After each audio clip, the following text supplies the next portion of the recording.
नमस्कार विद्यार्थ्यांनो, आपलं MPSC PIQ base 1 mark fix सिरीजमध्ये आपलं स्वागत आहे। आज आपण नाही का राज्यघटनेतील जे आपण कलम जे बघितले इम्पॉर्टंट, याआधी आपण पहिला भाग टाकलेला आहे, तर आता आपण आज भाग 2 पाहणार आहोत। त्यामध्ये आपण आज महान्यायाधी महाधिवक्ता याची कंपॅरिझन करू, त्याचे PIQ घेऊ, त्याच्यानंतर आपण सर्वोच्च न्यायालय घेऊ, उच्च न्यायालय घेऊ, असं आपली सिरीज सुरू ठेवू, जेणेकरून कलमावर जे इम्पॉर्टंट आलेले आहे ते सॉल्व झाले पाहिजे तुमच्या आधी। तर बघा, आपल्याला महान्यायाधी आणि मी नाही का इथं माहिती लिहून ठेवलेली आहे पहिलेच, जेणेकरून बा टाईम वाचवा आपला। आणि मी इथं मग कशा प्रकारे लक्षात ठेवायचं ते तुम्हाला फक्त सांगणार आहे आणि PIQ सुद्धा सांगणार आहे।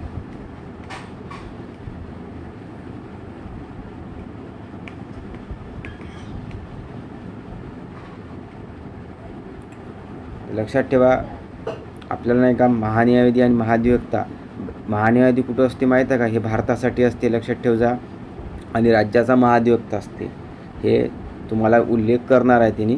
तर भारतासाठी महान्यायाधी असेल कुठं म्हटलेलं आहे असं, तर कलम 76 मध्ये म्हटलेलं आहे।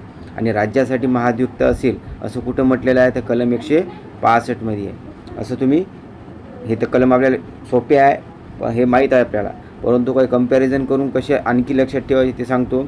76(3) लक्षात ठेवा, हे विचारलेलं नाही आहे, परंतु हे आयोग विचारू शकते कलम, कारण की याच्यावर बरेच सोपे क्वेश्चन येते।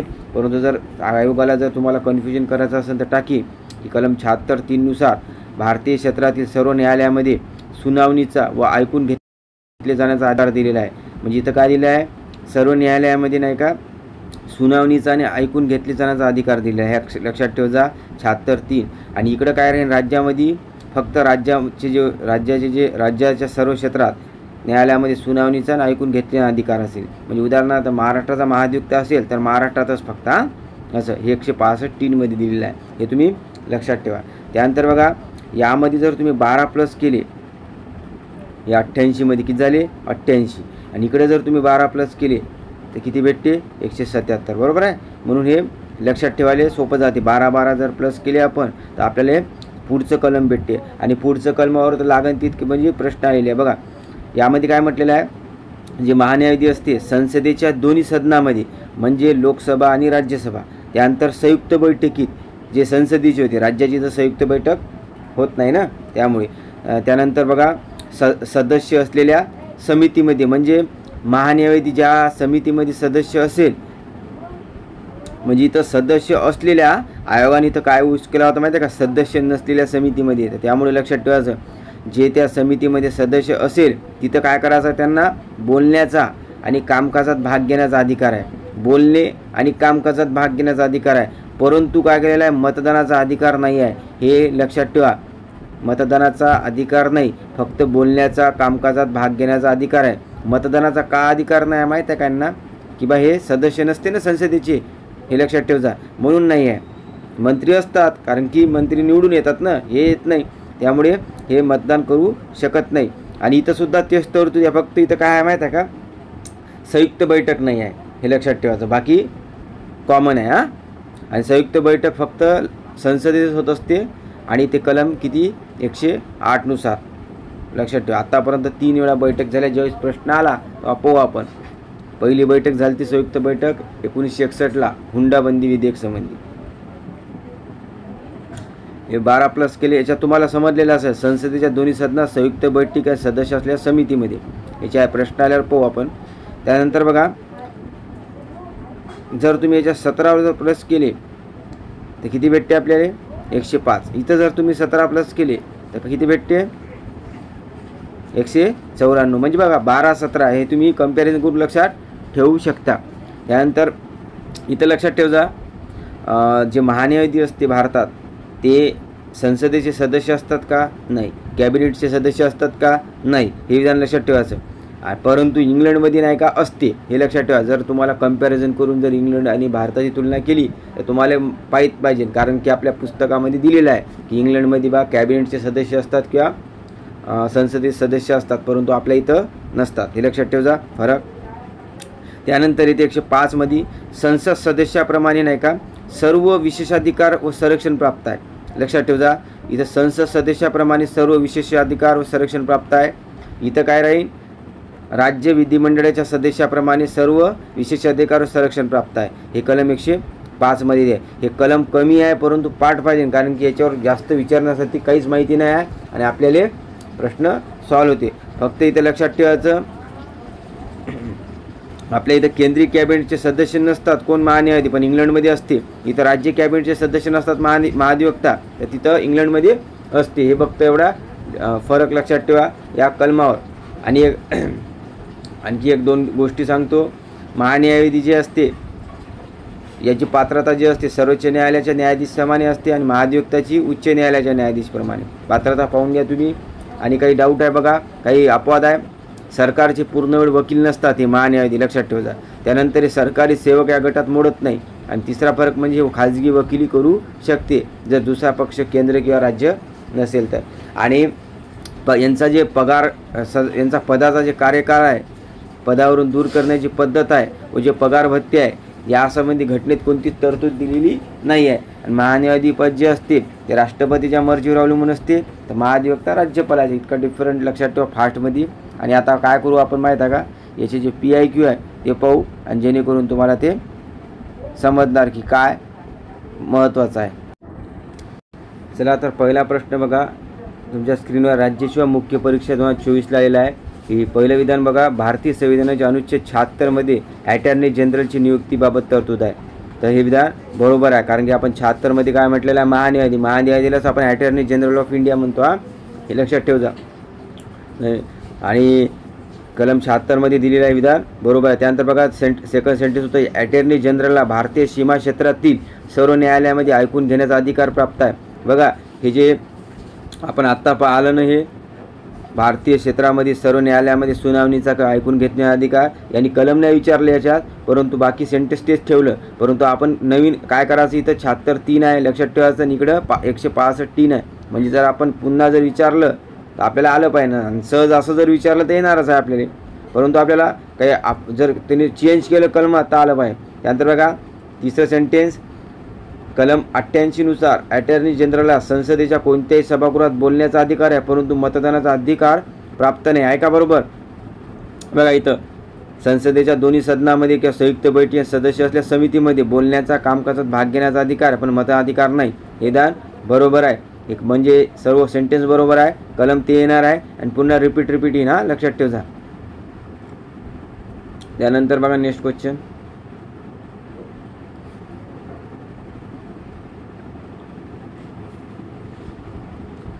ESI मेन 2022चा बघा, भारतीय संविधान अनुच्छेद 88 नुसार महान्यायाधी हा मंत्रिमंडळाचा सदस्य नसला तरी त्या संसदेच्या दोन्ही सभागृहात किंवा जो त्या सभागृह समितीचा सदस्य असेल त्यात भाषण करण्याचा अधिकार असतो पण मतदानाचा अधिकार नसतो. हेच सेंटेन्स मारलं रिपीट बघा आता 88चं. हे विधान बरोबर आहे. त्यानंतर बघा तिसऱ्या सेंटेन्सवर क्वेश्चन आहे, 105(4) मधील तरतुदीनुसार संसद सदस्यात प्राप्त असलेले विशेषाधिकार महान्यायाधीशात प्राप्त होतात. आहे का 105 नुसार. हे विधान बरोबर आहे. म्हणजे कलम 105 वर सुद्धा प्रश्न आहे आणि कलम सहित आहे. यांनी दिलं म्हणून बरोबर आहे. नाही तर यांनी जर चुकवलं असतं आपल्याला, जर त्यांनी असं केलं असतं 104 नुसार, तर मग तुम्हाला ज्यांनी कलम नाही केलं त्यांना कन्फ्युजन झालं असता. त्यामुळे लक्षात ठेवा, हे कलम पाठ करा. त्यानंतर बघा तिसरं सेंटेन्स, भारताच्या महान्यायाधी म्हणून तो देशातील कोणत्याही उच्च न्यायालय केंद्र शासनाची बाजू मांडू शकते. हे विधान बरोबर आहे, कारण की महान्यायाधी केंद्र शासनाची बाजूच मांडणार आहे ना. कारण की भारताचा हे काय राहते, सर्वोच्च कायदा अधिकारी असते आणि जे नेमणूक कोण करते तर राष्ट्रपती. पात्रता काय आहे, सर्वोच्च न्यायालयाची न्यायाधीश पात्रता. आणि याच्या उलट राज्यात राज्यपाली, उच्च न्यायालय न्यायाधीश आणि राज्याचा सर्वोच्च कायदा अधिकारी. आणि एक लक्षात ठेवा, जे केंद्रीय कार्यकारी मंडळात समावेश होत असते याच्यात आणि महान्यायाधीचा, आणि राज्याच्या कार्यकारी मंडळात महाधिवक्त्याचा. कार्यकारी मंडळ म्हणजे काय, ज्यामध्ये येते राष्ट्रपती, पंतप्रधान, मंत्रिमंडळ आणि महान्यायाधीश. लक्षात ठेवा. याचं जे उत्तर राहील सर्व बरोबर आहे ना. त्यानंतर बघा नेक्स्ट क्वेश्चन आपल्याला विचारलं तर कंबाईंड ग्रुप बी 2019चा आहे, प्रीचाच प्रश्न आहे. तर बघा 4 नंबरचा सेंटेन्स विचारलं होतं, बिनचूक कोणता आहे तर भारताचं महान्यायाधी कलम 76 बरोबर आहे. मग चूक काय आहे, मग संसदेची निर्मिती जी कलम कितीमध्ये दिलेली आहे, 79 मध्ये दिली आहे. आपण पाहू संसदेमध्ये राष्ट्रपतीपदीच्या निवडणुकीची पद्धत ही चूक काऊन आहे माहीत आहे का, 54. तर राष्ट्रपती पदाची निवडणूक फक्त 54 मध्ये आहे. पद्धत जी आहे निवडणुकीची ते 55 मध्ये दिलेली आहे, म्हणून चूक आहे. आणि भारताचा उपराष्ट्रपती कलम 64 आपण मागं पाहिलेला आहे, कलम 63 मध्ये उपराष्ट्रपती आहे, म्हणून हे चूक आहे. 64 मध्ये काय म्हटलेलं आहे तुम्ही पहा. 65 मध्ये काय म्हटलेलं आहे पाहून घ्या. राज्यसभेचे पदसिद्ध सदस्य असतात, राज्यसभेचे पदसिद्ध अध्यक्ष असतात, कलम 64 मध्ये म्हटलेलं आहे. हे आपण पाहिलेले आहे. आता याचं उत्तर राहील 4 नंबर. सोपा होता. असे बरेच प्रश्न आलेले आहे. आपल्याला जर असं विचारलं ना कधी की सांगा बरं, संसदेच्या दोन्ही सदनामध्ये संयुक्त बैठकीत असतात, सदस्य असलेल्या समितीमध्ये बोलण्याचा, कामकाज भाग घेण्याचा अधिकार आहे कोणत्या कलमात आहे, तर डायरेक्ट आलं पाहिजे. मुलं झालं तिला, तर त्यांनी काय करणार आहे, 76 88 105 करू शकते आणि 105 88 करू शकते. आणि आपल्याला म्हणजे वाचताना असं वाटू शकते की बरोबर आहे का, असं हे नवीन मुलांसाठी होऊ शकते खास करून, तर लक्षात ठेवा. हे कलम जसे आहे कंपॅरिझन करून लक्षात ठेवा, सोपं जाईल. त्यानंतर बघा महाधिवक्त्यावर प्रश्न आहे. भारतीय संविधानाच्या कलम 165च्या संदर्भात राज्य सरकारचा कायदेशीर सल्लागार कोण असतो, तर कोण असतो, तर तुम्हाला माहीत आहे महाधिवक्ता असते ना सल्लागार राज्य सरकारचा. कलम कितीमध्ये दिलेला आहे, 165 मध्ये. लक्षात ठेवा, याचं उत्तर येईल महाधिवक्ता. 3 नंबरचा कलम 165 दिलेला आहे त्यांनी प्रश्नामध्येचा. लक्षात ठेवा. पुढं त्यांनी काय विचारलं बघा, हे 2025चा ग्रुप सीचा पूर्व परीक्षेचा. आता त्यांनी विचारलं कलम कोणता आहे बघा. राज्यसेवा मुख्य परीक्षा 2025ला विचारलं महाधिवक्ते नियुक्ती भारतीय राज्यघटनेच्या कोणत्या कलमाने होती, हे कलम किती होईल, 165. कोण करते, राज्यपाल. त्यानंतर पुन्हा बघा इंडस्ट्रियल इन्स्पेक्टर जे झालं तर उद्योग निरीक्षक, त्यामध्ये विचारलं होते आणि राज्याच्या महाधिवक्त्यासंबंधी कलम कोणती आहे, कोणता आहे, कलम 165. आणि कलम 177चा उल्लेख आहे, लक्षात ठेवा. कलम 177 मध्ये काय आपण पाहिलेलं आहे हे तुम्ही पाहून घ्या. त्यानंतर बघा पुन्हा ग्रुप बी कंबाईंड बीले नाही का 2022ला विचारला, प्रत्येक राज्याचा महाधिवक्ता असं कोणत्या कलमात म्हटले आहे, तर कोणत्या कलमात म्हटलेलं आहे, कलम 165 मध्ये. लक्षात ठेवा. त्यानंतर बघा अनुच्छेद 177 वर पुन्हा प्रश्न आलेला आहे की याच्यामध्ये काय भाष्य करते, तर लक्षात ठेवा. यामध्ये नाही का मंत्री आणि महाधिवक्ता संबंधीच भाष्य केलेले आहे. म्हणजे मंत्री आणि महाधिवक्ता सभागृहाचं सदस्य जे इतर असतं ना त्याच्याबद्दल नाही, फक्त 2च व्यक्तीच आहे, मंत्री आणि महाधिवक्ता यांचे सभागृहाबद्दल काय जे काही हक्क दिलेले आहे ते. म्हणजे यामध्ये असं म्हटलेलं आहे की बा मंत्री हे कोणत्याही सभागृहात जे आहे भाषण करू शकते, कामकाजात भाग घेऊ शकते, पण मतदान करू शकत नाही. कोण मंत्रीसुद्धा फक्त ज्या सभागृहाचा सदस्य तिथेच मतदान करू शकते. उदाहरणार्थ लोकसभेचा मंत्री असेल तर ते लोकसभेत सुद्धा भाग घेऊ शकते राज्यसभेत, परंतु मतदान ज्यावेळेस करणार ते लोकसभेतच करणार असं म्हणणं आहे त्यांचं. आणि महाधिवक्त्यांना मताधिकार नसते कारण की ते लोकसभेचे सदस्य किंवा संसद सदस्य नसतात. ते फरक लक्षात ठेवा. हे आलता आपला प्रश्न राज्यसेवा मेन 22. इथं आपण चुकू शकतो कारण की तिसरा प्रश्नसुद्धा आपण मारू शकतो, म्हणजे चौथा ऑप्शनसुद्धा मारू शकतो कारण की इन्क्लुझिव्ह आहे. तर याचं उत्तर आहे फक्त 3 नंबर 1 आणि 2 दोन्ही बरोबर. त्यानंतर बघा फॉरेस्ट मेन 2018 आलेला आहे. राज्यघटनेच्या भाग 5 मधील प्रकरण 1 हे राज्याच्या महाधिवक्त्यासंबंधी आहे, हे असं आपल्याला विचारण्यात आलं होतं. आता तुम्हाला जर माहीत असेल तर राज्य राज्याचा महाधिवक्ता कलम कुठून येते आपण पाहिलं होतं भाग 5 भाग 6 मध्ये. तर भाग 5 मध्ये कुठपर्यंत येते कलम 52 ते 151 पर्यंत कलम येत असते. 52 ते 151 जे आहे भाग 5 मध्ये आहे, हे तुम्हाला माहीत आहे, मी मागच्या व्हिडिओमध्ये सांगितलं होतं. आणि 152 पासून तर 237 पर्यंत जे आहे कलम ते येते भाग 6 मध्ये. मग आपल्याला लक्षात घ्या तर महाधिवक्ता कलम 165 येते, मग भाग 5 मध्ये येईन का, नाही, मग इथं पाहिजे होतं भाग 6, म्हणून विधान चूक आहे. त्यानंतर लक्षात घ्या राज्यघटने, कारण ते भाग 5 6 मध्ये तुम्हाला कोण सांगितलं मी, कारण की बरेच 100 जवळपास कलम तुमचे तिथं कव्हर होणार आहे, म्हणून मी तुम्हाला ते सांगितलं होतं. तुम्ही ते पाठ करा व्यवस्थित, तुम्हाला लक्षात येईल. त्यानंतर बघा सेकंड सेंटेन्स राज्यघटनेचे अनुच्छेद 165 राज्याच्या महाधिवक्त्यासंबंधी आहे, विधान बरोबर आहे. राज्यघटनेचे अनुच्छेद 177 राज्य विधिमंडळाची सभागृह आणि समिती या संदर्भातील राज्याच्या महाधिवक्त्याच्या अधिकारीसंबंधी आहे. आत्ताच पाहिलं ना आपण 177 मध्ये काय राज्य विधी सभागृह आणि समिती या संदर्भात महाधिवक्त्या अधिकार आहे, म्हणजे तिथं कामकाजात भाग घेऊ शकते, त्यांना बोलण्याचा अधिकार आहे, फक्त मताधिकार नाही आहे. हे काय त्यामध्ये 194 मध्ये तर ते बघा राज्याच्या महाधिवक्त्याचे अधिकार, विशेषाधिकार आणि कायदेशीर संरक्षण संबंधी बाबी आहे. म्हणजे सर्व विशेषाधिकार संरक्षणच आहे ना याच्यात. म्हणजे कलमसुद्धा तिन्ही बरोबर ठेवले, फक्त पहिलं भाग चुकलं तर भाग लिहून घ्या तुम्ही. आणि महान्यायाधी जर म्हटलं तर भाग कायच्या 3, महान्यायाधीन भाग 5 मध्ये, कारण 52 ते कलम 151 संबंधी भाग 5 येते, म्हणून 76 मध्ये ते भाग 5 आणि महाधिवक्ता भाग 6. लक्षात ठेव जा, कंपॅरिझन करता हे लिहून टाकता तिथं.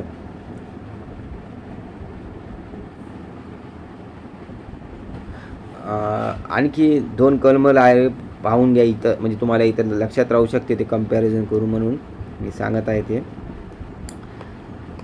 याच्यावर प्रश्नसुद्धा आहे, प्रश्न राहिला की तुमचा डाऊट क्लिअर होते. असं सांगतो मी, काय इम्पॉर्टंट आहे सर्व इम्पॉर्टंटच सांगत असतो मी. बघा 76 मध्ये आपण काय पाहिलं, महान्यायाधी, बरोबर आहे. आणि महाधिवक्ता कायच्यात पाहिला आपण 165, बरोबर आहे. यामध्ये जर 1 प्लस केला तुम्ही तर काय भेटते तुम्हाला 77. इथं जर 1 प्लस केला 166, बरोबर आहे. तर 77 मध्ये काय तरतूद आहे बघा, केंद्र शासनाचे जे कामकाज असते ते राष्ट्रपतीच्या नावाने चालते. पाठ करायचं जसं तसं, केंद्र सरकारचे कामकाज राष्ट्रपतीच्या नावाने चालते. 77 मध्ये म्हटलेलं आहे, त्याला दुसरा शब्द वापरते केंद्र शासनाच्या कारवाया. लक्षात ठेव जा, हे 77 मध्ये आहे. राज्य शासनाचे कामकाज राज्यपालाच्या नावाने चालते आणि त्याला म्हणतो आपण राज्य शासनाच्या कारवाया. हे कलम 166 मध्ये आहे. फक्त महान्यायाधीनंतर 1 कलम वाढायचं, महाधिवक्त्यानंतर 1 कलम वाढवलं तर राज्याचं भेटते, हे तुम्हाला समजणार आहे. आता याच्यावरचे प्रश्न पहा, सोपेच आहे कारण की इथं माहीत राहते, परंतु लक्षात ठेवायचं जर एखादं जरा वेगळं आलं, डायरेक्ट कलमच विचारलं की बा केंद्र शासन काम राष्ट्रपतीच्या नावाने चालते, तर ते कोणत्या कलमात आहे त्यावेळेस आपण कन्फ्युजन नाही व्हावं. हे बघा, जे ग्रुप सी मेन झाली ती 2023ची, तिथं विचारलं होतं आपल्याला की कोणतं योग्यरित्या जुळत नाही आहे. बाकीचे आपण 163, 64, 67 जे आहे आपण पाहिलेलं आहे म्हणून ते तुम्ही पाहून घ्या. तर आपण आता काय पाहू, 6 नंबरचं बघा, 166 मध्ये म्हटल्या राज्य सरकारच्या कारवाया. नवीन पोराला हे कळणार नाही, 166 राज्य सरकारच्या कारवाया शब्द जर वापरला तर हे वाटत नाही, म्हणून लक्षात ठेवायचं राज्य सरकारच्या कारवाया म्हणजे राज्य शासनाचे कामकाज राज्यपालच्या नावाने चालते. 166 मध्ये दिलेलं आहे, विधान बरोबर आहे. बाकी आपण पाहिलेलं आहे, तुम्ही पाहून घ्या 163, 64, 67.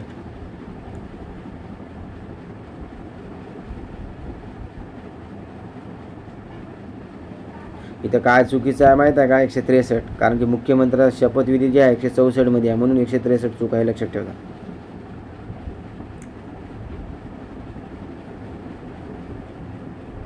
त्यानंतर बघा, राज्यसेवा मुख्य परीक्षा 2024ला आलेला आहे. हेच कलम आहे 163, 64, 66, 67 आहे का नाही. फक्त 66 बघा, राज्य सरकारचे कामकाज चालवणे, बघ एवढाच शब्द आहे, पण राज्य सरकारचे कामकाज राज्यपालाच्या नावाने चालवणे. शब्द काही असू शकते, राज्य सरकारचे कामकाज चालवणे कोणाच्या नावाने असते, राज्य सरकार कामकाज राज्यपालाचा. हेच 166 मध्ये म्हटलेलं आहे. हे तुम्ही नोट डाऊन करा. बाकीचे कलम आपण पाहिलेले आहे, रिपीट असतात हो. फक्त आपल्याला काय करायचं आहे, पाठ करायचा आहे आणि एलिमिनेशन करायची आहे खास करून. एलिमिनेशन तुमची स्ट्रॉंग असली पाहिजे, जेणेकरून सर्वालाच येतात ते, परंतु आपल्याला एक पाहून दुसरीकडे गेलं पाहिजे. बघा, त्यानंतर आलता आपल्याला राज्यसेवा मुख्य परीक्षा 2017ला आलेला आहे. पहा, राज्य शासनाचे कामकाज चालवणे 4 नंबरचं पहा, 166 आहे का. कितीदा 3 वेळा रिपीट आहे याच्यावर. आणि नवीन मुलं जर असन त्यांना माहीत बी नसेल की बा हे कलम 3 वेळा आलं, म्हणून मी सांगायचा तेच प्रश्न केलेला आहे. राज्यपालामध्ये आपण पाहिलेला आहे, राज्यपालासंबंध दयेचा अधिकार कलम 161 आहे. तिकडं राष्ट्रपतीला 72 आहे. 72, 161 पाठ करायचे 21. आणि एक लक्षात ठेव जा, आणखी तुम्हाला एक सांगतो, मी इथं लिहिलं नाही, इथं प्रश्न पाहिल्यावर मला लक्षात आलं. बघा, हे इथं आपण काय केलं होतं, 77 आहे ना, इथं 166 आहे. जर याच्यात तुम्ही जर 10 प्लस केले ना, तुम्ही लिही जा व्यवस्थित, याच्यात जर तुम्ही 10 प्लस केले तर किती भेटते,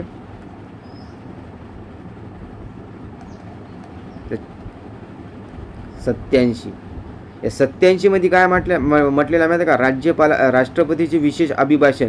शब्द ॲड करता, राष्ट्रपतीचे विशेष अभिभाषण. आणि इथं जर तुम्ही 10 प्लस केले तर 176 भेटते, बरोबर आहे. तर मग 176 मध्ये काय दिलेलं आहे, तर राज्यपालाचे विशेष अभिभाषण, जे आपल्या राज्यपालाची आहे राज्यपालाचे विशेष अभिभाषण. म्हणजे तुम्हाला हे 21 नाही का प्लस केल्यावर लक्षात येते डायरेक्ट. म्हणून आपण हे तिन्ही बिन जे तुम्ही 77, त्यानंतर इकडं 166 मध्ये जर प्लस केले की तुम्हाला ते 21 ॲट ए टाईम लक्षात राहील, म्हणून हे सांगतो. कधी कधी कामा पडते अशा गोष्टी. डायरेक्ट जर कलम विचारलं ना, राज्यपालाचे विशेष अभिभाषण कोणत्या कलमात आहे, तर येत नाही आपल्याला. जोड्या लावत आलं तर सोपं जाते, परंतु जर त्यांनी म्हटलं आता की नाही बा आपण एक एक कलम डायरेक्ट विचारू तर हार्ड जाणार नवीन यांना, म्हणून हे तुम्ही लक्षात ठेवा. चला तर आता आपण पाहू सर्वोच्च न्यायालयासंबंधी काही कलमे जे इम्पॉर्टंट्स आहे मेन्ससाठी सुद्धा आणि प्रीसाठी सुद्धा. लक्षात ठेवा कलम सर्वोच्च न्यायालयाचा उल्लेख जे आहे कलम 124 ते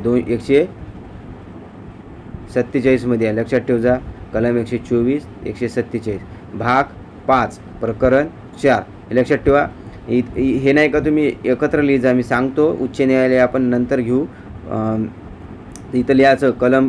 इथं जर तुम्हाला हायकोर्ट विचारलं उच्च न्यायालय तर कलम किती ते, तर कलम आहे ते 214 ते 231 आहे वाटते. 214 ते 231 आपण पाहू. पण हे भाग कितीमध्ये येते, 6 मध्ये येते आणि प्रकरण 5 मध्ये. हे आपण त्यानंतर तर घेऊच, पण तुम्ही लिहायला पाहिजे. आणि कनिष्ठ न्यायालय, या कनिष्ठ न्यायालय ज्याला आपण दुय्यम न्यायालय म्हणतो, ते मला वाटते कलम 233 ते 237 दरम्यान आहे. 233 ते 237 हे कितीमध्ये आहे, हे सुद्धा भाग 6 मध्येच आहे.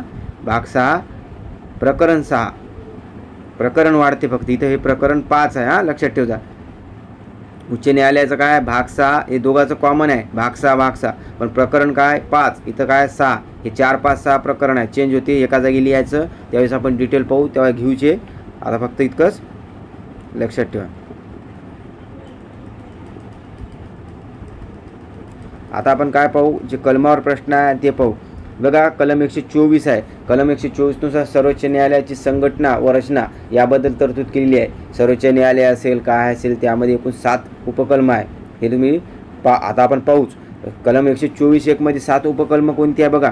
कलम 124 नुसार म्हटलेलं आहे की बा न्यायाधीशाची संख्या किती असली पाहिजे, हे म्हटलेलं आहे. की न्यायाधीश संख्या किती असली पाहिजे हे कोण ठरवणार आहे, तर संसद ठरवणार आहे. लक्षात ठेवा. आपल्याला विचारलेलं आहे की सर्वोच्च न्यायालयाची न्यायाधीश संख्या कोण ठरवते, तर संसद 124 नुसार.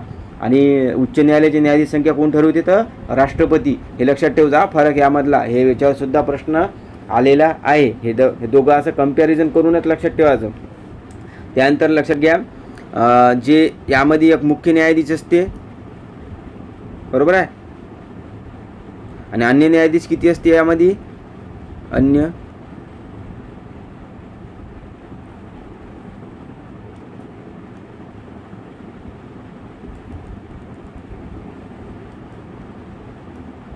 अन्य न्यायाधीश किती असेल हे संसद ठरवत असते. मूळ घटनेत किती न्यायाधीश होते एकूण, त्याचा तुम्हाला प्रश्न विचारला तर एकूण होते 8. 1 + 7 1 होते मुख्य न्यायाधीश. हे आलेला आहे प्रश्न. एकूण मूळ राज्यघटनेत किती होते. आता मला आता सध्या 34 आहे एकूण. 33 + 1 समजा आता किती आहे 34. एकदा चेक करजा तुम्ही. 33 + 1 34च आहे शक्यतो. त्यानंतर हे जे आपल्याला न्यायाधीश संख्यामध्ये आहे, उच्च न्यायालयाची तर न्यायाधीश संख्या जर विचारली तर कोण ठरवत असते, तर राष्ट्रपती. इथं संसद आहे. या फरक तुम्ही लक्षात घ्यायला पाहिजे. याच्यावर बरेच प्रश्न आलेले आहेत. त्यानंतर आपल्याला काय म्हटलेलं आहे, लक्षात घ्या 124(2) मध्ये आपल्याला नेमणूक संबंधी आहे. यामध्ये जी नेमणूक आहे, सरन्यायाधीशाची नेमणूक कोण करते, राष्ट्रपती. कशी करते माहीत आहे का, मी तोंडी सांगतो. सर्वोच्च न्यायालयाचे न्यायाधीश व उच्च न्यायालयाचे न्यायाधीश यांचा विचार घेऊन किंवा सल्लामसलत करून याची नियुक्ती केली जाते. हे लक्षात ठेवायचा. कोणाचा सल्ला घेतला जाते, तर सर्वोच्च न्यायालयाचे न्यायाधीश व उच्च न्यायालयाचे न्यायाधीश, बरोबर आहे. राष्ट्रपतींना आवश्यक वाटतील तितक्या असं. त्यानंतर अन्य न्यायाधीश संबंधी काय म्हटलेलं आहे, राष्ट्रपतीच अन्य न्यायाधीशाची नियुक्ती करते, परंतु सल्ला विचार घेऊन कोणाचा, तर CGI म्हणजे सरन्यायाधीशचा. सर्वोच्च न्यायालयाचे इतर न्यायाधीश आणि हायकोर्टचे न्यायाधीश, उच्च न्यायालयाचे न्यायाधीश यांचा विचार करून. इतका फरक आहे, हे लक्षात ठेवा. आणि अन्य न्यायाधीशाची नेमणूक करताना नाही का सरन्यायाधीशाचा विचार घेणे नाही का राष्ट्रपतीवर बंधनकारक आहे. लक्षात ठेवा. जर अन्य न्यायाधीशाची नियुक्ती करताय राष्ट्रपती, तर सरन्यायाधीशाचा सल्ला घेणे बंधनकारक आहे. इथं काय करू शकते, बंधनकारक नाही आहे किंवा काय असं यूज करू शकते. लक्षात ठेवा. सूक्ष्म फरक आहे, तुमचा लक्षात आला पाहिजे. त्यानंतर बा आपल्याला विचारलेली आहे पात्रता. आपण हे पात्रता आपल्याला विचारले जाते आयोगाकडून. पात्रतेवर बरेच प्रश्न आहे. आपण पात्रता घेतलेली आहे, पण आता तुम्हाला शॉर्टमध्ये सांगण्याचा प्रयत्न करतो. पहिली पात्रता काय माहीत आहे का? भारताचा नागरिक पाहिजे. भारताचा नागरिक, बरोबर आहे. 2 नंबरला काय म्हणता येईल आपल्याला? इथं हे फरक आहे. उच्च न्यायालय हायकोर्टचा न्यायाधीश म्हणून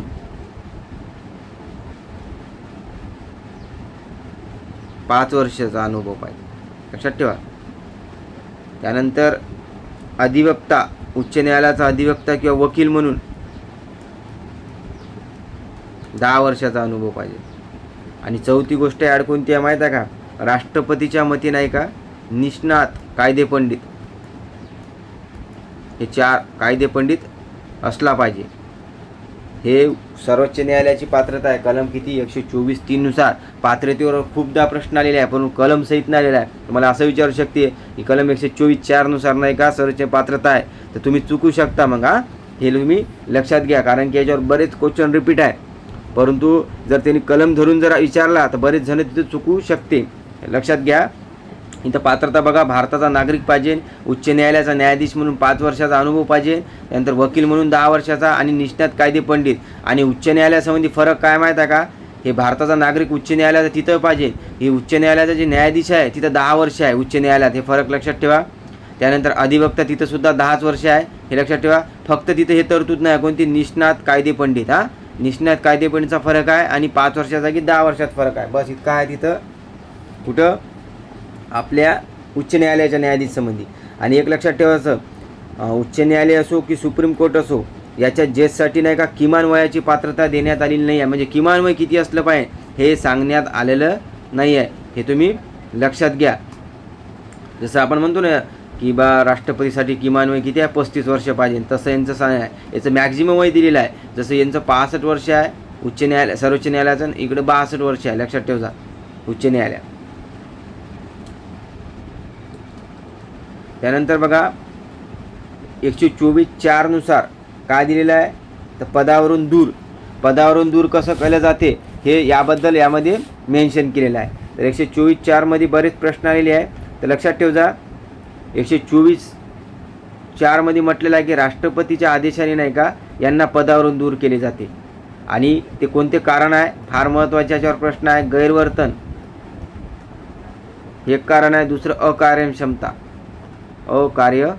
या 2च कारणावर नाही का पदावरून दूर केले जाते, हे लक्षात ठेवायचं. आणि त्यासाठी नाही का न्यायाधीशात पदावरून दूर करण्यासाठी नाही का समावेदन द्यावं लागते संसदेने, तसं त्यावेळेस दोन्ही विशेष बहुमताने हे पारित करावं लागते, हे त्यावेळेस दिलेलं आहे. आणि ती पदावरून दूर करण्याची पद्धत जी दिलेली आहे आपल्याला, ते दिलेलं आहे 124(5) मध्ये हे दिलेलं आहे ना. पदावरून दूर करण्याची पद्धत कोण ठरवते? संसद. हे दोन्ही कलम लक्षात ठेवा, कन्फ्युजन होऊ नका. 4-5 पदावरून दूर, 124(4), 124(5) मध्ये पदावरून दूर करण्याची पद्धत दिलेली आहे. हे तुम्ही डिटेलमध्ये पाहून घ्या, व्हिडिओ मोठा होईल म्हणून सांगत नाही. आणि एक फरक लक्षात ठेवा, यांच्यासाठी इथं महाभियोग शब्द यूज केलेला नाही आहे, फक्त महाभियोग शब्द कुठे दिलेला आहे? राष्ट्रपतीसाठी. हे लक्षात ठेवा. राज्यपालासाठी सुद्धा महाभियोग शब्द नाही आहे, फक्त राष्ट्रपतीसाठी आहे. आणि महाभियोग राष्ट्रपतीवर एकाच कारणावरून लागला जाते, ते आहे फक्त केवळ घटनेचा भंग किंवा राज्यघटनेचा भंग. हे लिहून घ्या एका जागी, तिन्ही गोष्टी. हे घटनेचा भंग, राष्ट्रपतीवर जर काढायचा असेल राष्ट्रपतीने महाभियोग न केवळ घटनेचा भंग. पण सर्वोच्च न्यायालयाचा किंवा उच्च न्यायालयाचा जे सरन्यायाधीश आहे किंवा न्यायाधीश आहे यांना नाही का गैरवर्तन आणि अकार्यक्षमता या 2 आधारावर काढले जाते. तुम्हाला हे गैरवर्तन अकार्यक्षमता नाही का राष्ट्रपती टाकू शकते, आणि इकडे सुद्धा नाही का घटनेचा भंग टाकू शकते. कसं विचारते, कारण विचारलेलं आहे त्यांनी उत्तर प्रश्न. महाभियोग फक्त शब्द राष्ट्रपतीसाठी आहे, हे कलम 61 मध्ये आहे. हे 124(4), 124(5) हे तुम्ही लक्षात ठेवा. त्यानंतर आपल्याला काय म्हटलेलं आहे, 124(6) मध्ये शपथ व प्रतिज्ञा दिलेली आहे. हे कोण देते यांना? राष्ट्रपती मार्फत किंवा त्यांनी नियुक्ती केलेली व्यक्तीमार्फत दिली जाते. 3ऱ्या अनुसूचीनुसार. 3री अनुसूची आपण वाचलेली आहे ना, शपथमध्ये आहे म्हणून हे काही महत्त्वाची, कारण की घेतलेली आहे आपण.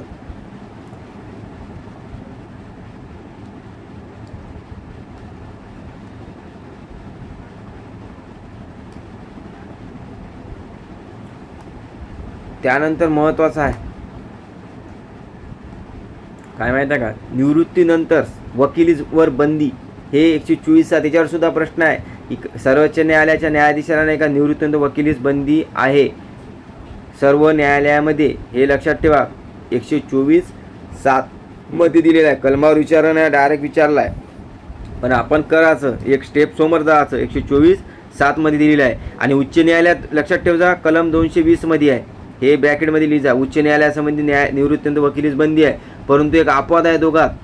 जसं की सर्वोच्च न्यायालयाच्या न्यायाधीशाला भारतातील कोणत्याही क्षेत्रात नाही का न्यायालयावर म्हणजे वकिली करण्यास बंदी आहे, परंतु उच्च न्यायालयामध्ये काय आहे माहीत आहे का, उच्च न्यायालयावर बंदी आहे, परंतु काही 2 अपवाद आहे. सर्वोच्च न्यायालय आणि उच्च न्यायालयात ते वकिली करू शकते, बाकी न्यायालयात नाही करू शकत. जर असा प्रश्न आलेलाच आहे, तुम्ही मेनचे क्वेश्चन बघा 21,000 मध्ये, तर समजेल की उच्च न्यायालयाचा वकील जे असते न्यायाधीश जे असते ते वकिली करू शकते का, तर हो. कुठं, सर्वोच्च न्यायालय उच्च न्यायालय फक्त, हे सोडून इतर ठिकाणी कनिष्ठ न्यायालयात करू शकत नाही. हे लक्षात ठेवा फरक. कलम 220 124(7) असंच लक्षात ठेवायचं. 124(7) आणि / 220 म्हणजे 21 लक्षात राहते. जसं आपण अभियोग न्यायालय करतो ना 129 215 असं. आणि इथं कसं आहे, उच्च न्यायालय हे 124 जे आहे का नाही, आणि उच्च न्यायालयासंबंधी काय तरतूद आहे 214, याचं उलट केलेलं आहे. जसं इथे 124 214 जर केलं तर उच्च न्यायालय भेटते आपल्याला. असं काही कंपॅरिझन राहिलं तर ते तिथंच लिहायचं आपण, हां, जेणेकरून आपल्याला 21 टाईम लक्षात राहते.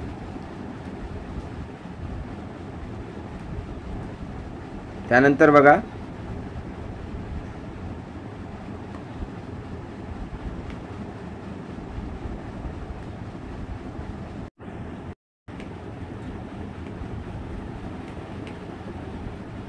त्यानंतर आहे कलम 125. यामध्ये न्यायाधीशाची पगार व भत्ते दिली आहे.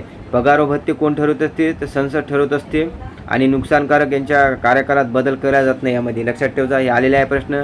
या पदावर असताना यांच्या वेतनात बदल केला जाते का, नुकसानकारक नाही. हां, कोणाच्यात केले जात नाही, सर्वांच्याच ते कॉमन आहे, लक्षात येते. सध्याची वेतन भत्ते पाहून घ्या किती आहे, काही इम्पॉर्टंट नाही आहे, ते विचारत नाही, परंतु हे विचारते कोण ठरवते, तर राष्ट्रपती ठरवीन असं विचारेन तुम्हाला, की न्यायाधीशाचे पगार भत्ते राष्ट्रपती ठरवतात, काही टाकू शकते त्यांनी, लक्षात ठेवा. नाही. त्यानंतर लक्षात घ्या 125 सुद्धा प्रश्न आहे आपल्याला. प्रश्न पाहिल्यावर तुम्हाला ते डाऊट क्लिअर होईल. तर त्यानंतर 126 मध्ये काय म्हटलेलं आहे, हे ग्रुपमध्ये पाठ करायचं. कोणतं 126 27 28 हे ग्रुपमध्येच पाठ करायचं. हंगामी सरन्यायाधीश बद्दल बोललेलं आहे, की बा ज्यावेळेस एका सर्वोच्च न्यायालयाचा सरन्यायाधीश पद जर रिक्त असेल किंवा अनुपस्थिती असेल किंवा असमर्थ असेल बा पदावर जाण्यास, त्यावेळेस नाही का हंगामी सरन्यायाधीशाची नियुक्ती कोण करत असते, तर राष्ट्रपती करत असते. लक्षात ठेवा, इतकंच म्हटलेलं आहे. तदर्थ न्यायाधीशवर लक्षात ठेवा, इथं कन्फ्युजन होते, ज्याला आपण इंग्लिशमध्ये वाचायचं ॲड होक जज, तदर्थ न्यायाधीश. इथं फरक काय माहीत आहे का, याची नियुक्ती कोण करते, तर राष्ट्रपती करते असं म्हणू का आपण, हे विधान चूक राहील. म्हणून इथं लक्षात ठेवायचं, ॲड होक जजची नियुक्ती कोण करत असते, तर सरन्यायाधीश. हे फरक आहे. आतापर्यंत आपण वाचत नाही असा CGI, हे लक्षात ठेवायचं. हेच आयोगाने विचारलेलं आहे, तुम्ही 21,000 मध्ये पहा.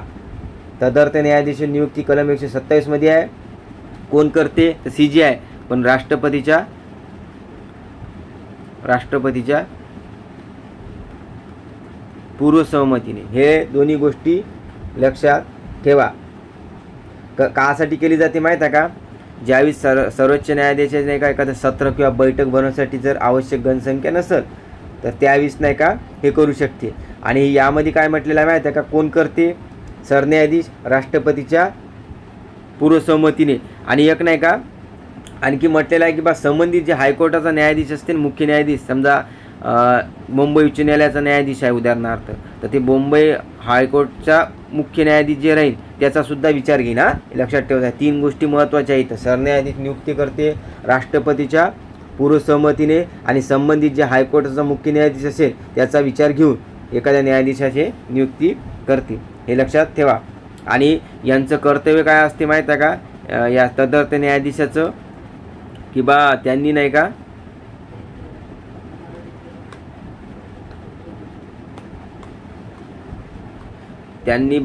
अग्रक्रम दिला पाहिजे, किंवा सर्वोच्च न्यायालयाच्या बैठकीला कोणते दुसरे कोणते काम सोडून या कामाला अग्रक्रम देणे हे त्यांचं कर्तव्य असते असं म्हटलेलं आहे.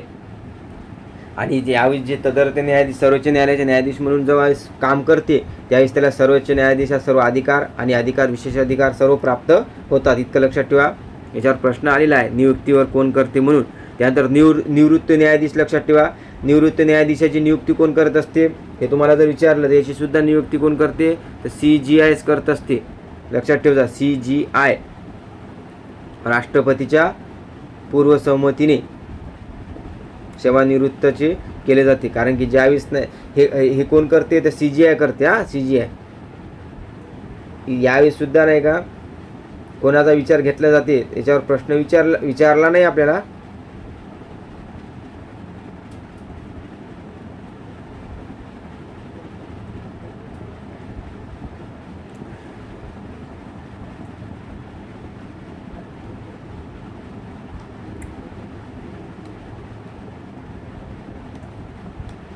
त्यानंतर बघा निवृत्त न्यायाधीश कलम 128 मध्ये आहे. याचा नियुक्ती कोण करते ते CGI करते. लक्षात ठेवा. त्यानंतर यामध्ये राष्ट्रपतीचे पूर्वसहमत पाहिजे. त्यानंतर हे जे न्यायाधीश निवृत्त आहे त्याची सहमती पाहिजे. लक्षात ठेवा. हे आपल्याला दिलेलं आहे तसं हे तुम्हाला माहीत पाहिजे. जर त्यांनी काही जरी विचारलं नाही एवढं इम्पॉर्टंट नाही आहे.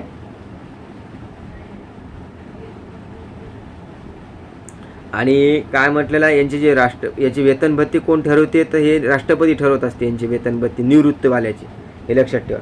आणि निवृत्त न्यायाधीश जे म्हणून जे नियुक्ती होते त्याला पात्रता पाहिजे ना सर्वोच्च न्यायालय न्यायाधीश होण्याची. तेच व्यक्ती होऊ शकते. आणि त्यांना ज्यावेळेस ते न्यायाधीश म्हणून काम करते त्यावेळेस त्यांना सर्वोच्च न्यायालयाचे अधिकार व विशेष अधिकार प्राप्त होतात. परंतु जर या व्यतिरिक्त होत नाही लक्षात ठेवायचं. म्हणजे त्यावेळेस जे पदावर राहते तोपर्यंतच हे इथं तरतूद केलेली आहे. हे लक्षात ठेवा. आणि यांची नियुक्ती जी असते तात्पुरत्या कालावधीसाठीच निवड केली जाते. यांची काही इम्पॉर्टंट गोष्टी आहे. इतकं इम्पॉर्टंट नाही परंतु तदर्थ न्यायाधीश फार इम्पॉर्टंट आहे. हे तुम्ही लक्षात ठेवा. याच्यावर प्रश्न आलेला आहे. त्यानंतर बघा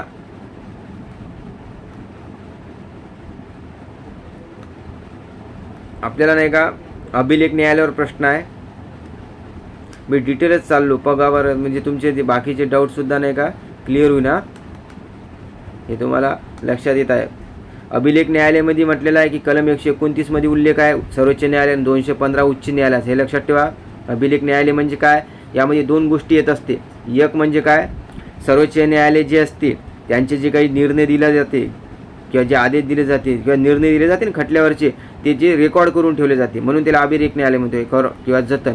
कारण भविष्यकाळात नाही का याची भविष्यकाळात स्मृती म्हणून म्हणजे का आठवण म्हणून किंवा बा एखादा खटला जर असा निर्माण झाला तर बा तुम्ही याचा आधार घेऊ शकता. आणि हे सर्व न्यायालयावर बंधनकारक असते. हे सर्व न्यायालयावर बंधनकारक असते. हे अभिलेख न्यायालय म्हणून जे गोष्टी सेव होते ना ते सर्व न्यायालयावर बंधनकारक असते. एक गोष्ट लक्षात ठेवा.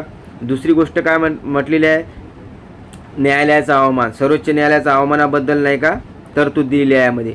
सर्वोच्च न्यायालयाचा जर कोणी अवमान करत असेल तर ते शिक्षा करू शकते या कलमात दिलेली आहे. हे दोन गोष्टी फक्त अभिलेख न्यायालयामध्ये येते. यालाच आपण अवमानला बेदबरू असे शब्द यूज केले जाते. लक्षात ठेवा. आणि आणखी काय म्हटलेलं आहे माहीत आहे का की हे जे अवमान जे आहे न्यायालय सर्वोच्च न्यायालयाचा अवमान याची व्याख्या घटनेत दिलेली नाही आहे. हे लक्षात ठेवा. घटनेत दिलेली नाही आहे. तर मग कुठे दिलेली आहे तर ती दिलेली आहे न्यायालयीन अवमान कायदा 1971. लिहून घ्या तुम्ही न्यायालयीन अवमान कायदा 1971. याच्यावर प्रश्न आलेले आहे. तुम्ही पाहिल्यावर एकविसांना समजते. आणि न्यायालयाचा अवमान हा दिवाणी आणि फौजदारी हे दोन्ही स्वरूपाचा असतो. लक्षात ठेवा. हे तुम्ही प्रश्न पाहायचा जो इथं झाल्यावर कलम लिंक करजा तेव्हा तुम्हाला जास्त क्लिअर होईल. मला जेवढे शक्य आहे तेवढे घेईन मी. तर लक्षात ठेवा हे म्हटलेलं आहे. आणि उच्च न्यायालयासंबंधित तेच कलम आहे फक्त उच्च न्यायालयाचा उल्लेख घेईन. लक्षात ठेवा. आणि त्यांचे जे निर्णय असते उच्च न्यायालयाचे त्यांच्या क्षेत्रात असते. यांचं सर्व भारतात असते. त्यानंतर आलेला आहे सर्वोच्च न्यायालयाचे ठिकाण. याच्यावर सुद्धा प्रश्न आलेले आहे आपल्याला. सर्वोच्च न्यायालयाचे ठिकाण कुठं असेल हे कुठं असेल हे कोण ठरवते याच्यावर प्रश्न आलेले आहे. तर भारताचे सरन्यायाधीश नाही का ठरवत असते. हे राष्ट्रपतीच्या सरन्यायाधीश ठरवते.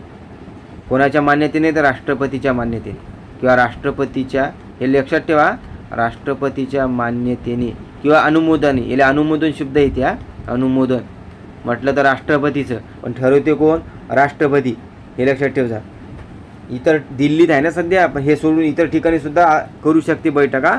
कोण? सरन्यायाधीश, राष्ट्रपतीच्या पूर्व मान्यतेने, असंच म्हटलेलं आहे. पाठ करा, कलमावर प्रश्न आहे तो आल्यावर कळीन. त्यानंतर प्रारंभिक अधिकार क्षेत्र, ज्याला आपण काय म्हणतो, दुसरं नाव मूळ अधिकार क्षेत्र. मूळ अधिकार क्षेत्र, प्रारंभिक अधिकार क्षेत्र, कलम 131. यामध्ये इतकंच लक्षात ठेवायचं, प्रारंभिक अधिकार क्षेत्रामध्ये काय राहील? खटले कोणती येईल? केंद्र आणि राज्य विवाद. केंद्र आणि राज्य विवाद जर विचारला तर टाकून द्यायचा याच्यातच. तुम्हाला विचारलेलं आहे ते PIQ, केंद्र आणि राज्य विवाद कोणत्या कलमात येते, तर लक्षात ठेवायचं कलम 131. जे प्रारंभिक अधिकार क्षेत्र काऊन म्हणतो? असे विवाद जे असते ते डायरेक्ट नाही का सर्वोच्च न्यायालयातच दाखल केले जाते, त्याला आपण म्हणतो प्रारंभिक अधिकार क्षेत्र किंवा मूळ अधिकार क्षेत्र. हे तुम्ही लक्षात घ्यायचं, डिटेल करून घ्या. थोडंफार 1 पेजचीच माहिती आहे, वाचायला पाहिजे. आणि असा जर मुद्दा जर विचारला ना, पहिला मुद्दा जे आहे प्रारंभिक अधिकार क्षेत्राचा, ते कोणत्या खटल्यात झाला होता, तर 1961ला असा झाला होता. खोडसा धारक क्षेत्रासंबंधी आहे ते पश्चिम बंगालमध्ये झाला होता पहिलं भांडण. हे आलं नाही, लिहून घ्यायचा, पश्चिम बंगाल. त्यानंतर पाहू आपण हे घटनात्मक बाबी, फक्त कलम लक्षात ठेवा, असं राहिलं. घटनात्मक बाबी हे बी ग्रुपमध्येच लक्षात ठेवायचं. कलम 132 घटनात्मक बाबी, दिवाणी बाबी, 133 134 मध्ये फौजदारी बाबी. बाकी काही डिटेल करायचं नाही याच्यात, फक्त इतकं लक्षात ठेवा. पर्यायामध्ये बाकीच्या याच्यावरून काढू शकतो आपण उत्तरा, सर्वच कलम पाठ पाहिजे असं नाही आहे, पण इम्पॉर्टंट कलम तुम्हाला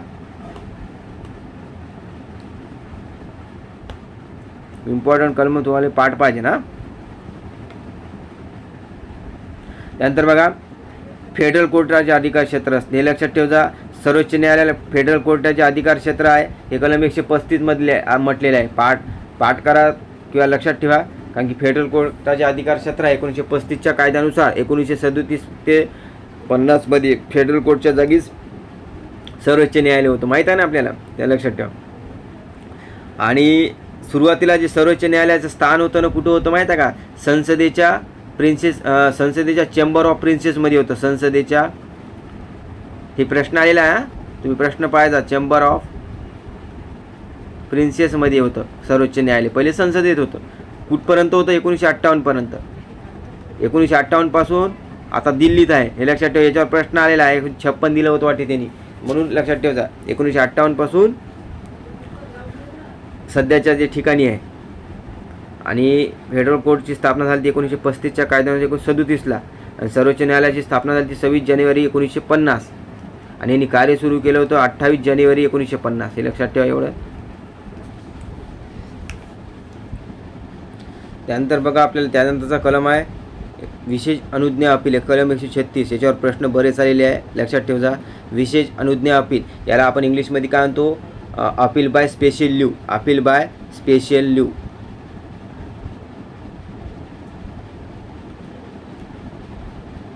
LAV, appeal by special leave म्हणतो इंग्लिशमध्ये सुद्धा, लक्षात ठेवा. याला दुसरे शब्द आहे विशेष अनुज्ञा अपीलला स्वच्छाधिकार म्हणतो किंवा विवेकाधिकार म्हणतो. कारण स्वच्छाधिकार काऊन म्हणतो? स्वच्छाधिकार यूज केलेला आहे शब्द त्यांनी, कारण की सर्वोच्च न्यायालयाचा हे स्वच्छने वापरते, सर्वोच्च न्यायालय हे स्वच्छने अधिकार वापरते, म्हणून आपण स्वच्छाधिकार म्हणतो. कारण की आरोपीला हक्क म्हणून मागणी करता येत नाही.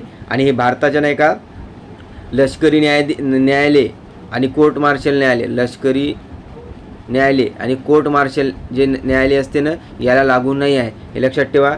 आणि हे स्वेच्छाधीन अधिकार आहे, हे यांच्या निर्णयानुसार यांनी वापरते. निर्णयाविरुद्ध हे अंतिम निर्णय असतात यांच्यामध्ये, लक्षात ठेवा. बस इतकंच लक्षात ठेवा. आणि इंग्लिशमध्ये लक्षात ठेवा, कलमावर प्रश्न आहे. त्यानंतर 137 वर सुद्धा प्रश्न आहे. 136 37 वर बरेच प्रश्न आलेले आहे, पुढे तुम्ही पाहून घे, मी तुम्हाला दाखवणारच आहे. त्यानंतर काय म्हटलेलं आहे आपल्या 37 मध्ये बा, सर्वोच्च न्यायालय जे काही निर्णय देते ना खटल्याचे, तेच त्यांचा निर्णयाचा नाही का पुनर्विचार करू शकते, जर त्यांनी बदल करू शकते, त्यांचा रिव्ह्यू करू शकते. हे लक्षात ठेवायचं आहे. कधी म्हटलेलं आहे? 137 मध्ये म्हटलेलं आहे कलमात. सर्वोच्च न्यायालय आपल्या निर्णयाचा पुनर्विचार करू शकते, असं कोणत्या कलमात म्हटलेलं आहे? 137 पाठ करा, याच्यावर प्रश्न आहे. परंतु हा अधिकार हायकोर्टला नाही आहे, हायकोर्टला नाही आहे, लक्षात ठेवा.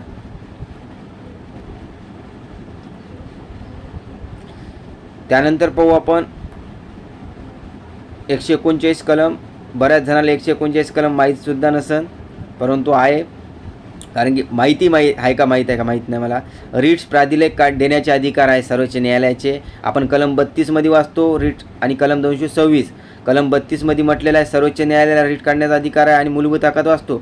आणि इकडे हायकोर्टला आहे 226मध्ये. आता 32 आणि 139 बिन लक्षात ठेवजा. जर सर्वोच्च न्यायालयासंबंधी रिट प्राधिलेख देण्याचे अधिकार आहे हे तुम्ही म्हणजे लक्षात ठेवा. यांच्यात काय फरक आहे याच्यावर प्रश्न आहे. तर फरक कसा आहे लक्षात ठेवजा की सर्वोच्च न्यायालय जे आहे केवळ फक्त नाही का केवळ केवळ इथं लिहितो सर्वोच्च न्यायालय फक्त केवळ मूलभूत हक्क बजावणीसाठीच नाही का रिट प्राधिलेख देऊ शकते, फक्त मूलभूत हक्क. पण हायकोर्ट काय करू शकते, हायकोर्टला अधिक अधिकार दिलेला आहे. ते मूलभूत हक्कासोबतच इथं लिहिजा मूलभूत हक्कासोबतच प्लस अन्य उद्देशासाठी किंवा अन्य कारणासाठी अन्य उद्देशासाठी सुद्धा काढू शकते. म्हणून म्हटलेलं आहे की बा सर्वोच्च न्यायालयाचा जे प्राधिलेख काढण्याचा अधिकार रिट करण्याचा अधिकार आहे ते हायकोर्टच्या तुलनेत कमी आहे, व्यापक आहे.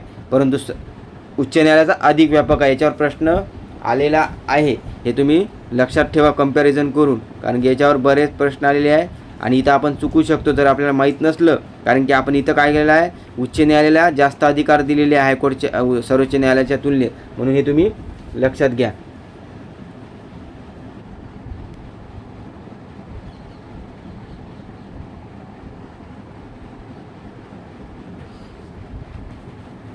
त्यानंतर बघा महत्त्वाची कलम आहे, हे काही जास्त डिटेल नाही आहे, थोडक्यातच आपण याच्यात उरकून टाकू. बघा कलम 140मध्ये म्हटलेलं आहे की बा सर्वोच्च न्यायालय नाही का अतिरिक्त अधिकार क्षेत्र घोषित करू शकते. याच्यावर प्रश्न आलेला सर्वोच्च न्यायालय अतिरिक्त अधिकार क्षेत्र घोषित करू शकते कोणत्या कलमात म्हटलेलं आहे तर कलम 140. प्रश्न आल्यावर क्लिअर होईल, फक्त इतकंच पाठ करा. त्यानंतर बघा कलम 141मध्ये काय म्हटलेलं आहे सर्वोच्च न्यायालयाचे जे निर्णय असते ते सर्व न्यायालयावर काय राहील बंधनकारक राहील. जे काही ते निर्णय देईल ते बंधनकारक आहे 141नुसार. याच्यावर सुद्धा प्रश्न आहे. त्यानंतर बघा कलम 142मध्ये काय म्हटलेलं आहे, हे नवीन आहे तुम्हाला कलम कोणतं 140 हे पाठ करत नाही तुम्ही. 139 झालं 142 झालं. प्रारंभिक खटल्यात पूर्ण न्याय देणे म्हणजे काय, जर एखादा कोणताही खटला प्रलंबित असेल बरेच दिवसापासून आणि सर्वोच्च न्यायालयाला जर वाटलं मी ते खटला घेतो माझ्याकडून कोणत्याही न्यायालयात असो तर ते घेऊ शकते आणि त्याला पूर्ण न्याय देऊ शकते. हे चर्चेत होता त्यावेळेस करणमध्ये, म्हणून हे विचारण्यात आलं होतं त्यावेळेस हे सोलावं आहे का राज्यसेवेला आहे. तुम्हाला पाहू आपण प्रश्न आल्यावर. तर कोणत्या खटल्यात म्हणजे प्रलंबित खटल्यात पूर्ण न्याय, तर पूर्ण न्याय शब्द लक्षात ठेवायचा. इथं अतिरिक्त अधिकार क्षेत्र घोषित, इथं बंधनकारक हे केवळ आहे. त्यानंतर बघा कलम 143वर प्रश्न आलेले आहे सल्लागार अधिकार क्षेत्र, हे महत्त्वाचं आहे कारण की हे पाहू आपण थोडंसं डिटेलमध्ये. बघा इथं काय म्हटलेलं आहे राष्ट्रपती नाही का सर्वोच्च न्यायालयाचा सल्ला घेण्याचा अधिकार आहे. राष्ट्रपतीचा सर्वोच्च न्यायालयाचा सल्ला घेण्याचा अधिकार हे आपण घेतलेलं आहे कलम कॅनडाकडून. लक्षात ठेवा सल्लागार अधिकार क्षेत्र आहे ना कॅनडाकडून, लक्षात ठेवजा. हे इम्पॉर्टंट आहे हा. याच्यावर प्रश्न बरेच आलेले आहे. याच्यात 2 गोष्टीबद्दल सल्ला घेऊ शकते राष्ट्रपती, ते पाहू. मी काही गोष्टी तोंडी सांगतो तुम्ही पाहाजा. 1 नंबर राष्ट्रपतीला जर वाटलं एखाद्या खटल्यात 2 गोष्टी म्हणजे 2 बाबत सल्ला घेऊ शकते 2 बाबतीत. पहिली गोष्ट अशी आहे की बा राष्ट्रपतीला जेव्हा वाटलं समजा की एखादा कायद्याचा किंवा वस्तुस्थितीचा प्रश्न उपस्थित झाला बा, कोणाला वाटलं तर राष्ट्रपतीला वाटलं का राष्ट्रपती सल्ला मागणार आहे ना, तर त्या होण्याचा संभव आहे किंवा प्रश्न उपस्थित झाला असेल किंवा त्याचा किंवा शक्यता असेल तर त्यावेळेस नाही का सर्वोच्च न्यायालय मत घेण्याचा अधिकार आहे यांना. परंतु वरील बाबतीत सर्वोच्च न्यायालय नाही का जर यांनी मत मागितलं राष्ट्रपतीनं तर हे सल्ला देण्याचे नाकारू शकते. कोण? सर्वोच्च न्यायालय सल्ला देऊ शकते किंवा नाकारू शकते. म्हणजे सर्वोच्च न्यायालयावर बंधनकारक नाही आहे या बाबतीत, हे तुम्ही लक्षात घ्या. इथं चुकू शकते आपण. जर असं विचारलं बा एखाद्या कायद्याचा का वस्तू प्रश्न निर्माण झाला असं राष्ट्रपतीने जर सर्वोच्च न्यायालयात सल्ला मागितला तर हे सल्ला सर्वोच्च न्यायालय नाकारू शकते. तर आपण म्हणू शकतो नाही बा निगेटिव्ह बोलत आहे बा, हे नाकारू कसं शकणार आहे, सर्वोच्च न्यायालयाने राष्ट्रपती मागत आहे. तर आपण इथं चुकू शकतो. म्हणून लक्षात ठेवायचं पहिल्या बाबतीत नाकारू शकते कोण? सर्वोच्च न्यायालय. दुसऱ्या बाबतीत नाही नाकारणार. ते कसं आहे घटनेच्या निर्मितीपूर्वी किंवा घटनेच्या प्रारंभानंतरसुद्धा, घटनेच्या प्रारंभानंतर किंवा निर्मितीपूर्वी म्हणजे घटना निर्माण होण्यापूर्वी किंवा घटनेच्या निर्माणानंतर जर कोणताही तह जर निर्माण असेल, कोणताही तह, करार, यातून जर काही तंटा उत्पन्न झाला असेल, इथं शब्द काही तह, करार, घटनेच्या पूर्वीच संबंधीचा किंवा नंतरचा कोणताही तह, करार, यातून काही जर भांडण निर्माण झाले किंवा काही विवाद निर्माण झाला तर याबद्दल नाही का राष्ट्रपती नाही का सर्वोच्च न्यायालयाला नाही का सल्ला मागू शकते, याबद्दल तरतूद आहे. परंतु हा सल्ला जे आहे ना सुप्रीम कोर्टला देणं बंधनकारक असते यावर. जसं आपण इथं पाहिलं ना, सर्वोच्च न्यायालय सल्ला देण्याचं नाकारू शकते, परंतु इथं सर्वोच्च न्यायालय सल्ला द्यास लागते, हे बंधनकारक आहे. हे लक्षात ठेवा, दोघातला फरक. हे फरक तुम्ही व्यवस्थित लिहा. तुम्हाला वेळेवर जर आलं तर लक्षात ठेवा, इथं फक्त कीवर्ड काय, कायद्याचा आणि वस्तुस्थितीचा. इथं काय, तह, करार. हे फरक लक्षात ठेवा. तुम्ही फक्त कायदा, तह, करार, सर्वोच्च न्यायालयाला बंधनकारक आहे का सल्ला, कोणता नाकारू शकते, लक्षात ठेवा. आणि हे बघा, या दोन्ही बाबतीत जर सर्वोच्च न्यायालयाने जे काही सल्ला दिला असेल दोन्ही बाबतीत, ते राष्ट्रपतीवर बंधनकारक नसते, लक्षात ठेवा. राष्ट्रपतीवर बंधनकारक नसते. तुम्ही माझ्या याच्यावर लक्षात ठेवा, म्हणजे साऊंडवर मी तुम्हाला जे सांगत आहोत ते नोट डाऊन करा, मला हेल्प होईल. म्हणजे हे दोन्ही बाबतीत जर सल्ला जे राष्ट्रपतीला दिला सर्वोच्च न्यायालयाने, ते बंधनकारक नाही आहे राष्ट्रपतीवर, हे लक्षात ठेवा.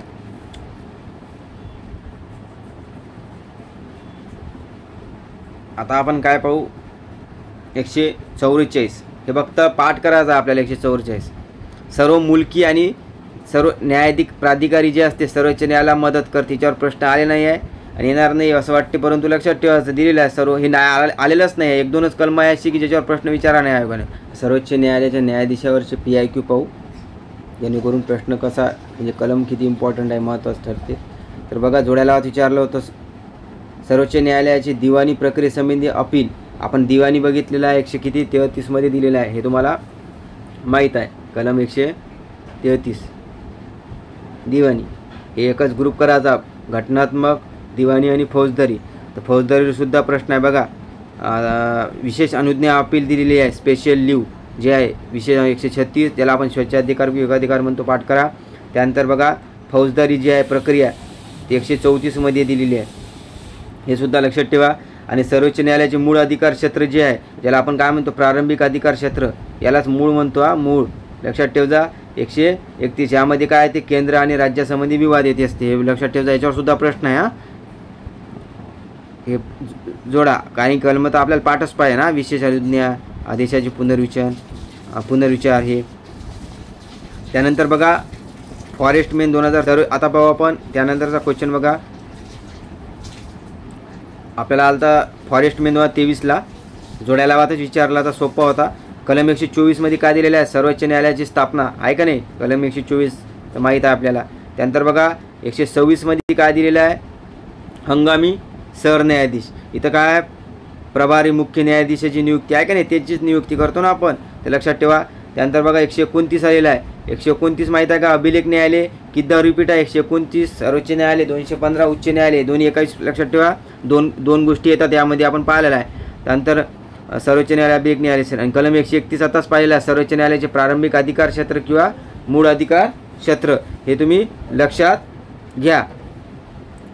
हे बरेच क्वेश्चन रिपीट आहे. आता फक्त आपल्याला असं जोड्या लावत नाही, आपल्याला डायरेक्ट विचारलं सुद्धा आलं पाहिजे, कारण की जर त्यांनी एक सेंटेन्स जर विचारलं तर आपण कन्फ्युजन झालो नाही पाहिजे, हेच सांगायचा उद्देश आहे आजच्या याच्यातून.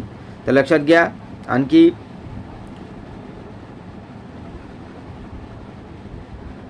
आपल्याला विचारलेलं आहे की 124(4) विचारलेलं आहे, पदावरून दूर करण्याची पद्धत आहे.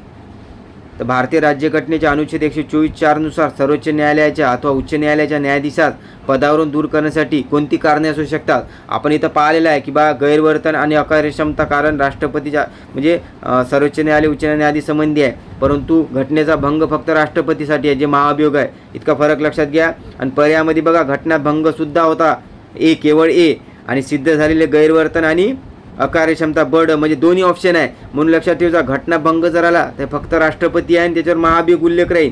आणि इथं फक्त गैरवर्तन, सिद्ध झालेले गैरवर्तन, अकार्यक्षमता हे बऱ्याच म्हणजे महत्त्वाच्या पदासाठी हेच कारण असते पदावरून दूर करण्याचं. गैरवर्तन, अकार्यक्षमता फक्त राष्ट्रपती वेगळा आहे, ते आहे घटनाभंग, महाभियोग त्याला म्हणतो आपण, ते आहे कलम 61. लक्षात ठेवा. याचं उत्तर राहील ब ड, म्हणजे ऑप्शन नंबर 3 124(4). म्हणून कलमसुद्धा पाठ करा आता.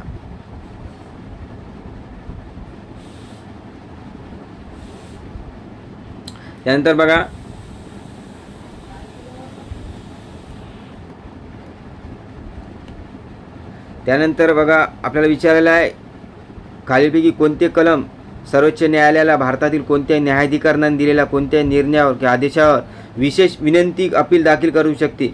विशेष विनंती जर शब्द आला, विशेष विनंती स्पेशल लीव म्हणतो आपण, तिथं विशेष विनंती विशेष शब्द आला की कलम 136 मारायचं, लक्षात ठेवा. ऑप्शनमध्ये आहे कलम 136, लक्षात ठेवा. राज्यसेवा मेन 2023चा प्रश्न आहे. कलम 148 तर तुम्हाला माहीत आहे कॅग संबंधी आहे. कलम 32 कोणासंबंधी आहे, ते मूलभूत हक्कात जे रीट अधिकार क्षेत्रात आहे. 227 जे आहे ते उच्च न्यायालय आहे. उच्च न्यायालय असताना पाहू आपण. हे 2023 आहे. विशेष विनंती अपील जर शब्द आला इथं लिहून घ्या.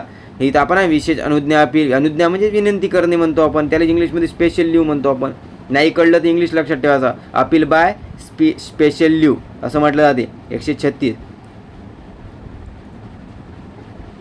त्यानंतरचा नेक्स्ट क्वेश्चन बघा. भारतीय सर्वोच्च न्यायालयाबाबत सत्य विधान कोणते नाही आहे म्हटलं. यशोमेंद्र 22. भारतीय घटनेच्या कलम 124 ते 47 मध्ये भाग 5 मध्ये सर्वोच्च न्यायालयाची रचना व अधिकाराची माहिती दिलेली आहे. 124 ते 47 पाहिलेला आहे आपण, आत्ताच पाहिलेला आहे आपण सुरुवातीलाच. बघा 124 ते 47 मध्ये भाग 5 प्रकरण 4 मध्ये दिलेलं आहे. विधान बरोबर आहे. त्यानंतर सेकंड सेंटेन्स बघा. 26 जानेवारी 1950 रोजी सर्वोच्च न्यायालयाचे उद्घाटन झाले. सध्याच्या इमारतीमध्ये 1956 मध्ये हलवण्यात आले. आपण हे पाहिलेलं आहे. 26 जानेवारी 1950ला स्थापना आहे. 28 जानेवारी 1950ला त्यांनी कार्य सुरू केले. 1958 पर्यंत ते संसदेच्या चेंबर ऑफ प्रिन्सेसमध्ये होते, परंतु 1958 पासून नाही का आता दिल्लीत आहे, म्हणून इथं चुकीचं आहे. 1958 पाहतं. त्यानंतर सर्वोच्च न्यायालयाचे न्यायाधीश भारताचे राष्ट्रपती नियुक्त करतात. हे विधान बरोबर आहे. सर्वोच्च न्यायालयाचे न्यायाधीश नियुक्ती राष्ट्रपती करते. उच्च न्यायालयाच्या न्यायाधीशाची नियुक्तीसुद्धा राष्ट्रपतीच करत असते. लक्षात ठेवा. फरक लक्षात ठेवा. प्रश्न आलेला आहे त्यावेळेस पाहू आपण. 1958 लिहिजा, इम्पॉर्टंट आहे. त्यानंतर बघा नेक्स्ट क्वेश्चन. भारतीय संविधानाच्या कोणत्या अनुच्छेदाने भारताच्या सर्वोच्च न्यायालयाला स्वच्छाधिकार क्षेत्र किंवा विवेकाधिकार दिलेला आहे. आत्ता पाहिला होता बघा आपण. विशेष अनुज्ञा अपील ज्याला म्हणतो. किती रिपीट आहे बघा. विशेष अनुज्ञा अपील इथं काय दिलेलं आहे, स्वच्छाधिकार आणि विवेकाधिकार. कारण की विशेष अनुज्ञाचा अर्थच काय माहीत आहे का, की सर्वोच्च न्यायालय त्याच्या स्वच्छेनुसार अधिकार वापरत असते, म्हणून त्याला आपण स्वच्छाधिकार असे म्हणतो. म्हणून विचारला. कलम 136 मध्ये दिलेला आहे, लक्षात ठेवा. कलम 141 सर्वोच्च न्यायालयाचे निर्णय बंधनकारक असतात. कलम 142 पूर्ण न्याय द्यायचा आहे त्यांना. आणि कलम 226 उच्च न्यायालयाचा काय आहे, रीट अधिकार क्षेत्र आहे. हे आपण पाहू आपण नंतर. ते 226 आपण घेतलेलं आहे. इथं 32, 226, 139 आपण तुम्ही समजला असेल. बरेच क्वेश्चन रिपीट असतात, परंतु हेच आपल्याला कस झाले पाहिजे.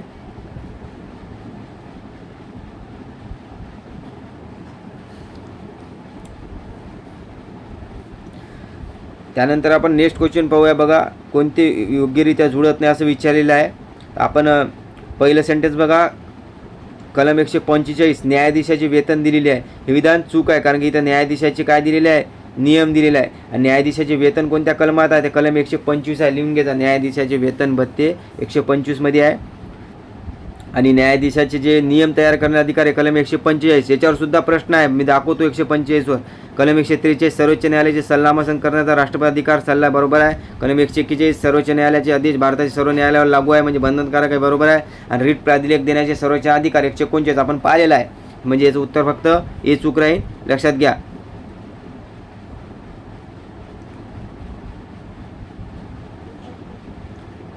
त्यानंतर बघा एसओ मेन 2022लेच बरेच प्रश्न दिसत आहे बघा.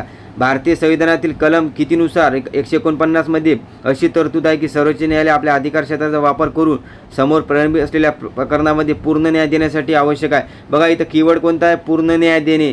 तर कलम 149 मध्ये आहे का, 149 सर्वोच्च न्यायालयासंबंधी आहेच नाही कलम, म्हणून ही त्यात चूक आहे. कारण की 124 ते 147 आहे ना याच्यात, म्हणून ही चूक आहे. परंतु इथं तुम्हाला 142 माहीत पाहावं होतं बघा, पूर्ण न्याय देणे. आणि कितीमध्ये आहे सर्वोच्च न्यायालयाची कलम हे सुद्धा माहीत होतं, सोपा होता. कारण की आपण 124 ते 47 वाजता असतो, हे नाही आहे. म्हणून इथं लक्षात ठेवा. इथं काय पाहावं होतं, 142 पूर्ण न्याय देणे. सेकंड वाचा, न्यायालयाने दिलेला आदेश केंद्रशासित प्रदेश वगळता संपूर्ण देशात लागू असते. हे कलम 141 वर आहे. म्हणजे सर्वोच्च न्यायालय सर्व निर्णय सर्व न्यायालयावर बंधनकारक असतात. भारतातील सर्व क्षेत्रात केंद्रशासित प्रदेश असो की कोणी असो, हे विधान म्हणून चूक आहे. हां, दोन्ही विधान चूक आहे, लक्षात ठेवा. कलम 141 वर बोलला आणि कलम 142 वर होता आहे ते कलम. त्यानंतर बघा, ASO मेन 2022 ला आलेला आहे बघा.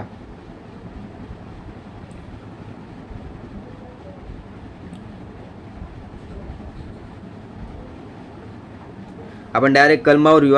सर्वोच्च न्यायालय उच्च त्याच्या अवमानात कोणती एक शिक्षा, बघा अवमानामध्ये शिक्षा देण्याचा अधिकार दिलेला आहे. कोणत्या याच्यात, अभिलेख न्यायालयाने 129 नुसार आणि तिकडे 215. कलम 122 लक्षात ठेवा.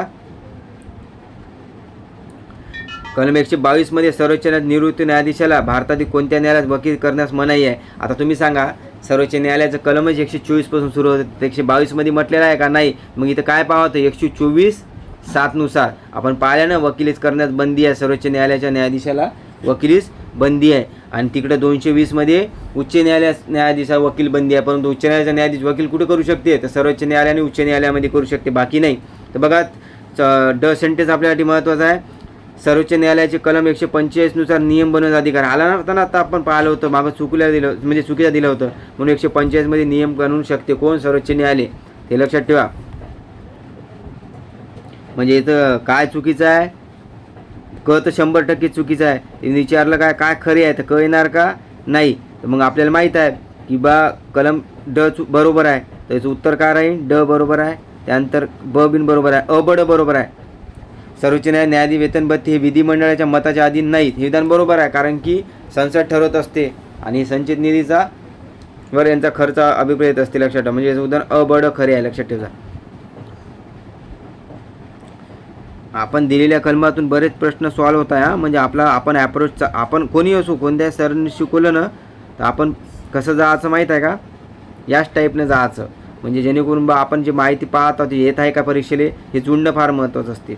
बघा, एक कलम होतं टॅक्स सिस्टम 2022 केंद्र आणि घटक राज्य यांच्यातील वाद सोडवण्याचा सर्वोच्च न्यायालयाचा अधिकार त्याच्या खालीलपैकी कोणत्या अधिकार क्षेत्र येते. मी तुम्हाला सांगितलं होतं कलम 130 मध्ये प्रारंभिक अधिकार क्षेत्र किंवा मूळ अधिकार क्षेत्र आहे का नाही. तर त्यामध्ये दोनच विवाद येते, केंद्र आणि राज्य आलं तर ते प्रारंभिक अधिकार क्षेत्र. तर तुम्हाला हे समजलं असेल. याचं उत्तर प्रारंभिक आहे, कलम 131.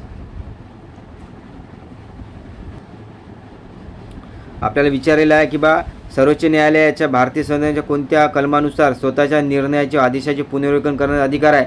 बघा, आदेशाचा पुनर्विचार निर्णय एवढंच लिहायचं, आदेशाचा पुनर्विचार विशेष अनुज्ञा आपल्या तुमच्या नोट्समध्ये. तर कलम 137 मध्ये म्हटलेलं आहे. बाकी कलम तुम्हाला माहीत पाहिजे. 130 दिल्लीमध्ये आसन असेल, म्हणजे सर्वोच्च न्यायालय ठिकाण कुठं असेल.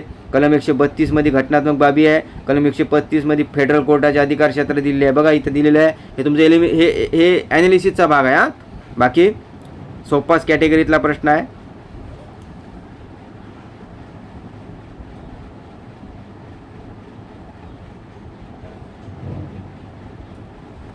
त्यानंतर पुन्हा याच कलमावर आहे बघा, PSI मुख्य 2019 सर्वोच्च न्यायालय स्वतःचा आदेश निकालाचा पुनर्विचार करू शकते. कलम 137. 36 मध्ये विशेष अनुज्ञा अपील. 143 मध्ये सल्लागार अधिकार क्षेत्र आहे. आणि कलम 138 मध्ये नाही का, अतिरिक्त अधिकार क्षेत्र आहे सर्वोच्च न्यायालयाचे. पण ते घोषित करण्याचं नाही आहे. घोषित करण्याचं अधिकार क्षेत्र कुठं आहे, आपण पाहिलेलं आहे आत्ताच, 140 मध्ये आहे. मला प्रश्न दिसणार त्याच्यावर आलेला. हे आदेशाचं पुनर्विचार बरेच कलम आहे बघा. बघा पुन्हा राज्यसेवा मुख्य 2019 आलेला आहे. कोणत्या कलमामध्ये भारतीय राष्ट्रपतींना कायद्याचा किंवा तत्त्वाचा प्रश्न उपस्थित झाला सर्वोच्च न्यायालयाची सल्लामत करू शकते. कलम 143 मध्ये आहे, आपण पाहिलेलं आहे. त्यानंतर बघा, भारतीय राज्यघटनेचे कलम हे भारतीय सर्वोच्च न्यायालयाच्या अधिकाराची घोषणा करते. तर कोणतं करते, अतिरिक्त अधिकार. कलम 140 आत्ता आपण सांगितलं आहे. आणि बाकीचे कलम युजलेस होते बघा. 124 ते 47 मध्ये सर्वोच्च न्यायालय येते ना, मग हे बाकीचे 60, 70, 80 येणार का नाही. म्हणून आपल्याला काही भागमध्ये म्हणजे थोडक्यात सुद्धा काही माहिती तुम्हाला एलिमिनेशन रफकन जाऊ शकतो आपण. म्हणजे हे जर हार्ड होता, जर 140, 141, 42 असे टाकले असते आणि जर तुम्हाला कलमाचं माहीत नसतं तर तुम्हाला हार्ड जाते ते. परंतु इथं कसं होतं, फार दूरचे पर्याय होते म्हणून सोपं होतं. हे कलम 140 मध्ये अतिरिक्त अधिकाराची घोषणा केलेली आहे. अतिरिक्त अधिकाराची घोषणा आणि सर्वोच्च न्यायालयाचे अतिरिक्त अधिकार जर म्हटलं तर 138 आहे. लक्षात फरक पाहून घ्या एकदा तुम्ही.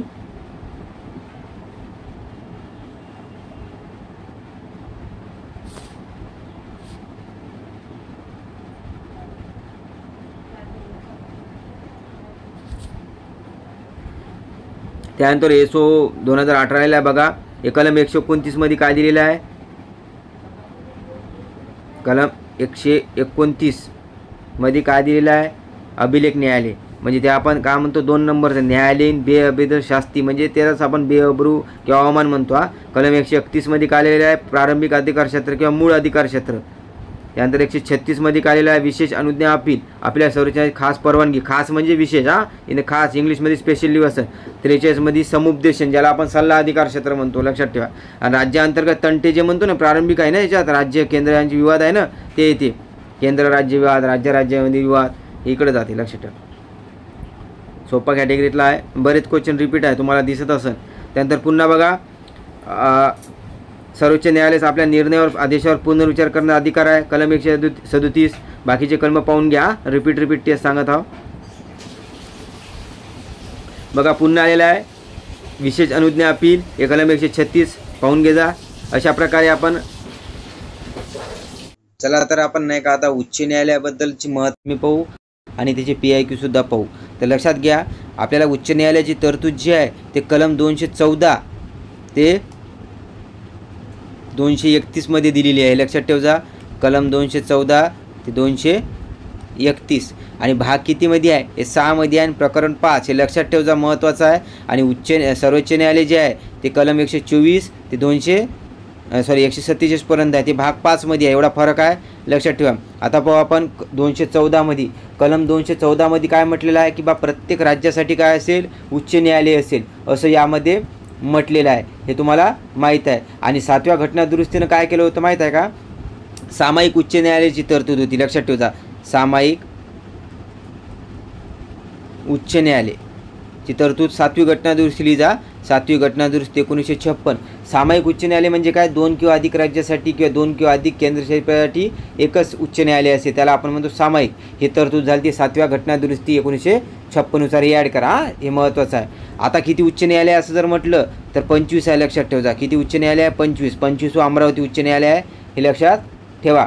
आणि 3 पहिले जे झाले ते ना, 1861चा उच्च न्यायालय कायदा हायकोर्ट ॲक्ट 1861. 1862ला 3 उच्च न्यायालय बनले होते, कलकत्ता, बॉम्बे आणि मद्रास, हे लक्षात ठेवा. आणि 4थे उच्च न्यायालय होतं अलाहाबाद 1866 मधलं. इतकं सफिशियंट आहे तुम्हाला, लक्षात ठेवा. आता पाहू आपण 200, लक्षात घ्या 215 मध्ये अभिलेख न्यायालय आहे.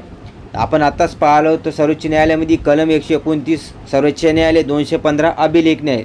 अभिलेख न्यायालयामध्ये कोणत्या 2 गोष्टी येते तर बा जे उच्च न्यायालय निर्णय देते ते त्यांचं जतन करून ठेवले जाते, त्याला म्हणतो आपण रेकॉर्ड करून द्यायचं. कारण की भविष्यातील स्मृतीसाठी जर एखादा जर मुद्दा तसा उपस्थित झाला तर त्यामध्ये त्यांनी नाही का पाहू शकते. आणि हे बंधनकारक असते कुठं, उच्च न्यायालयाच्या अंडरमध्ये जे कनिष्ठ न्यायालय असते तिथं. सर्वोच्च न्यायालय बंधनकारक नसते, कारण की सर्वोच्च न्यायालय त्याला रिव्ह्यू करू शकते.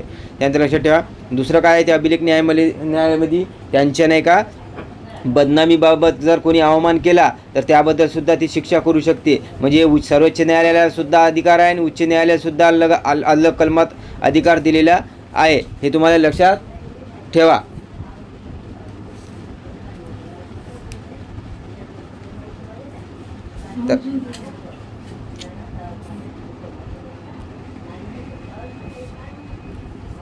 या 2च गोष्टी नाही का, या 2च गोष्टी अभिलेख न्यायालयामध्ये येते. आणि अभिलेख न्यायालयाबद्दल आपण पाहिलेलं आहे. आणि न्यायालयीन अवमान जे आहे, आपण अवमानाची व्याख्या घटनेत दिलेली नाही आहे, तर कुठे दिलेली आहे, अवमान कायदा 1971 मध्ये. आणि अवमान जो असतो न्यायालयाचा 2 प्रकार होते, दिवाणी आणि फौजदारी, हे लक्षात ठेवा. हे तुम्हाला मागच्या याच्यात सांगितलं आहे, मोठा व्हिडिओ होईल, नक्की बघा. त्यानंतर सर्वात महत्त्वाचं कलम आहे उच्च न्यायालयाची रचना. हे नाही का कलम 216, 17 हे मेन्सला नाही का एका परीक्षेत विचारलं होतं, परंतु 21,000 मध्ये दिलेलं नाही आहे. मला वाटतं डिपार्टमेंटमध्ये विचारण्यात आलं होतं. हे डिपार्टमेंटचे प्रश्न यांनी घेतले नाही वाटते 21,000 मध्ये. तर हे तुम्ही पाहून घ्या. 216 मध्ये काय दिलेलं आहे, उच्च न्यायालयाची रचना. यामध्ये काय म्हटलेलं आहे हे फार महत्त्वाचं आहे की बा यामध्ये किती मुख्य न्यायाधीश असले पाहिजे, एक मुख्य न्यायाधीश असते. आणि अन्य न्यायाधीश किती असतील, ही संख्या कोण ठरवणार, उच्च न्यायालयाची अन्य न्यायाधीशाची, तर राष्ट्रपती. हे फरक लक्षात ठेवा. जर तुम्हाला विचारलं सर्वोच्च न्यायालयाची न्यायाधीशाची संख्या कोण ठरवते तर संसद, आणि उच्च न्यायालयाची विचारलं तर राष्ट्रपती. एकाच जागी नोट डाऊन करा, हे तुम्हाला इम्पॉर्टंट ठरते. कारण की अन्य न्यायाधीश संख्या किती असली पाहिजे हे घटनेत काही नमूद केलेलं नाही आहे. हे कोण ठरवते तर राष्ट्रपती. राष्ट्रपतीमार्फतच कार्यकारी मंडळ सांगणार त्यांना, हे लक्षात ठेवा, राष्ट्रपती ठरवत असते. इतकं महत्त्वाचं आहे.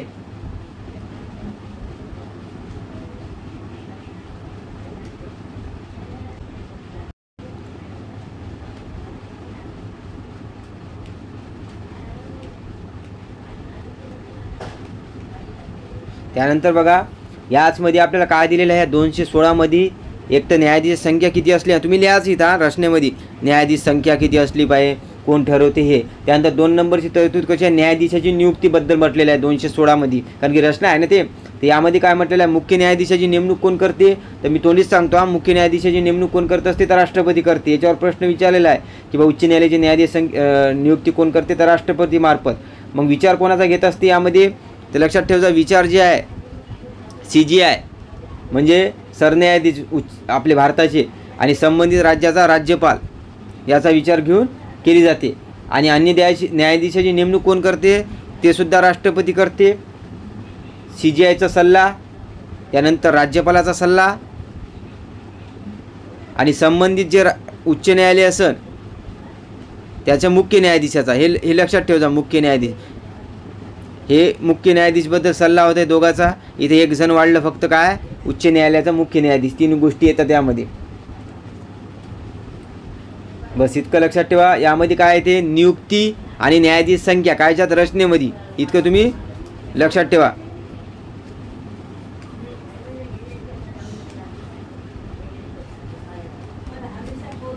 त्यानंतर नाही का आपल्याला काय विचारलेलं आहे 217 मध्ये हे बघा हे मी खाली लिहिलं थोडंसं खालीवरी झालं हे 217 पहिले लक्षात ठेवजा कलम 200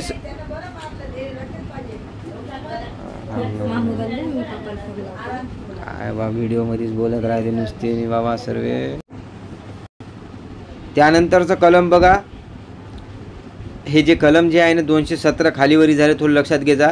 कलम 217 मध्ये काय दिलेलं आहे पदावरून दूर करणे किंवा बडतर्फ करणे कोणाला उच्च न्यायालयाच्या न्यायाधीशाला हे लक्षात ठेवायचं आहे. पहिली लिहिजा 217 तुम्ही तर 217 मध्ये म्हटलेलं आहे. मग यांची प्रोसेस कशी आहे बडतर्फ करण्याची तर हे आहे सर्वोच्च न्यायालयाच्या न्यायाधीशाप्रमाणे ज्याप्रमाणे आपण त्यांना काढतो तर हेच पद्धत यांना सुद्धा आहे. आणि सर्वोच्च न्यायालयाच्या सरन्यायाधीशाची बडतर्फ करण्याची जी तरतूद आहे ती कलम 124(4) मध्ये आहे आणि कधी आहे 217 याला ऑब्लिकमधून तुम्ही लक्षात ठेवू शकता.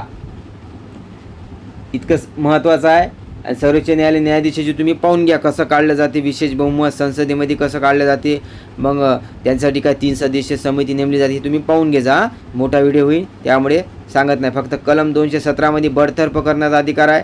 त्यानंतर काय लक्षात घ्या माहीत आहे का 217(1) या सबकलम पडते 217(1) मध्ये त्यामध्ये न्यायाधीशाचा कार्यकाळ दिलेला आहे आणि 217(2) मध्ये पात्रता दिलेली आहे न्यायाधीशाची. हे तुम्हाला माहीत पाहिजे कारण की ॲडव्हान्स लेवल जर क्वेश्चन आला 217(1) 217(2) तर तुम्हाला ते कवर झाला पाहिजे. कार्यकाळ काय यांचा माहीत आहे का हायकोर्टचा कार्यकाळ हा 62 वर्षपर्यंत असते. किमान वय दिलेलं नाही यांचा किमान वय किती दोघातही नाही आहे. सर्वोच्च न्यायालयासाठी जास्तीत जास्त 65 वर्ष आहे रिटायरमेंट यांच्यासाठी 62 किमान वय दोघांचं दिलेलं नाही आहे. आणि जे यांचं 62 वर्ष होतं पहिले 60च वर्ष होतं 60 वरून 62 केलं. ही घटना दुरुस्ती कोणती आहे लक्षात ठेवा 15वी घटना दुरुस्ती आहे 1963 झालेली हे लक्षात ठेवा. याच्यावर क्वेश्चन आलेला आहे पूर्वी 60वी घटना दुरुस्ती 60वी नाही 15वी घटना दुरुस्ती 60 वरून 62 केलं तर लक्षात घ्या.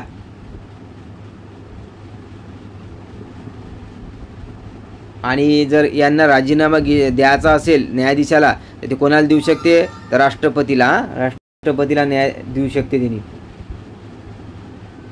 त्यानंतर काय महत्त्वाचं आहे आणखी पात्रतामध्ये पात्रता आपल्याला विचारली जाते 217(2) मध्ये कारण की पात्रतेवर खूप प्रश्न आहे. कलम पाठच करा पात्रता 217(2) मध्ये आणि सर्वोच्च न्यायालयाची सुद्धा पात्रता पाठ करायची कायच्यात आहे ते तुम्ही पहा कारण की त्या सबकलमामध्ये 124 1 2 3 4 5 6 7 आहे ना तर त्यामध्ये मला वाटतं 124(3) मध्ये पात्रता दिलेली आहे आणि यांची कायच्या दिलेली आहे 217(2) कारण की पात्रतेवर आपल्याला बरेच प्रश्न आहे ना म्हणून ते सबकलम घेऊन विचारू शकते कारण की त्यांना असं वाटते की बाई यांनी ॲनालिसिस केलं असन. तर लक्षात ठेवा हे 124(3) मध्ये आहे सर्वोच्च न्यायालयाची पात्रता आणि यांची 217(2) मध्ये कम्पॅरिझन करून लक्षात ठेवा. तर काय आहे पात्रता यांची बघा भारताचा नागरिक असला पाहिजे भारताचा नागरिक बरोबर. त्यानंतर काय म्हटलेलं आहे किमान किती वर्षाचा न्यायिक पदाचा अनुभव 10 वर्ष इथं 10 आहे. वकिलीचा अनुभव ज्याला आपण अधिवक्ता म्हणतो ना वकिलीचा अनुभव किती 10 वर्ष, इथं सुद्धा 10 वर्ष आहे. पण तिथं जर न्यायिक पदाचा विचारला ना सर्वोच्च, इथं 5 वर्ष येते न्यायिक पदा सर्वोच्च न्यायालयासंबंधी. फरक लक्षात ठेवा. आणि ते कोणती तरतूद नाही माहीत आहे का, जे राष्ट्रपतीसाठी आहे ते जे सर्वोच्च न्यायालयासाठी आहे ती आहे राष्ट्रपतीच्या मते निष्णात कायदे पंडित तरतूद येत नाही उच्च न्यायालयात. आणि 5 इथं फक्त 10 आहे. भारताचा नागरिक 3च पात्रता दिलेली आहे, हे लक्षात ठेवा. आणि यासाठी किमान वय नाही आहे, हे लक्षात ठेव जा. इतका फरक आहे दोघांमधला. आणि याच्यावर बरेच प्रश्न आलेले आहे, आपण पाहू. घेतला मी ते प्रश्न पाहिल्यावर पाहू. हां, बस इतकं तुम्ही लक्षात ठेवा. कलमावर ॲडव्हान्स लेवलवर क्वेश्चन बिरी आला पाहिजे. त्यानंतर आपण पाहू हे बाकीचे 18 19 काही इतकं इम्पॉर्टंट नाही आहे म्हणून घेतलं नाही. तर बघा 220 महत्त्वाचं आहे, कारण की वकिली करण्यास बंदी आहे. आपण पाहिलं होतं तिथं वकिली करण्यास बंदी कोणतं कलम आहे, 124(7) आहे. कुठं, सर्वोच्च न्यायालय. आणि इथं 220. सर्वोच्च न्यायालयाच्या न्यायाधीशाला नाही का भारतात कोठेच वकिली करता येत नाही, त्यांच्यावर बंदी आहे.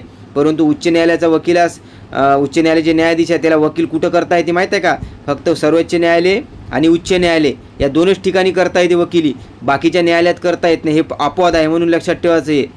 हे तुम्हाला विचारू शकते, याच्यावर आलेला आहे सुद्धा प्रश्न आहे आपल्याला. बघ तर हे फरक लिहून घे जा.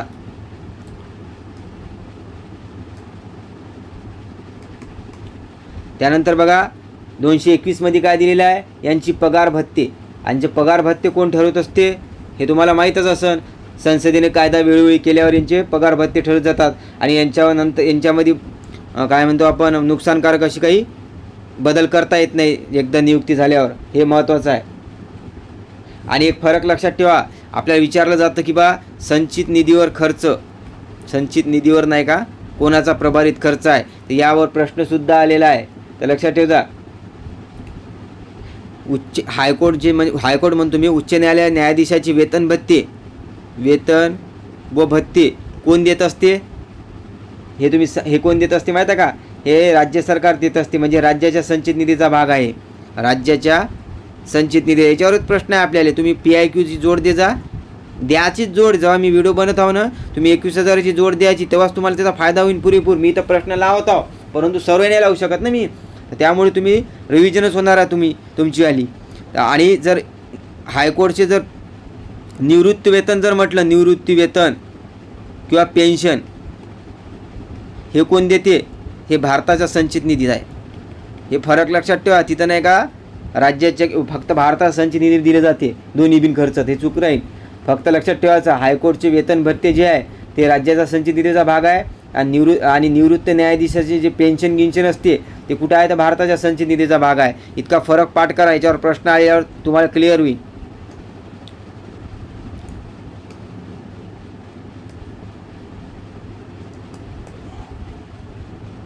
त्यानंतर लक्षात घ्या,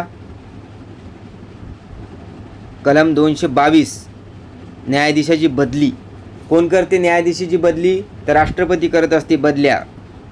राष्ट्रपती बदली करत असते. कोणाचा विचार घेऊन, सरन्यायाधीशाचा विचार घेऊन. हे लक्षात ठेवा. इतकंच लक्षात ठेवा, बाकी काही नाही. 223 पहा.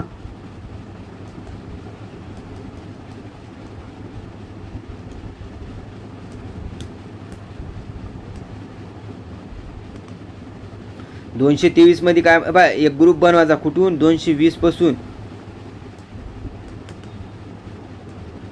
या 220 पासून तर 222 पर्यंत एक ग्रुप बनवायचा तुम्ही. इथून.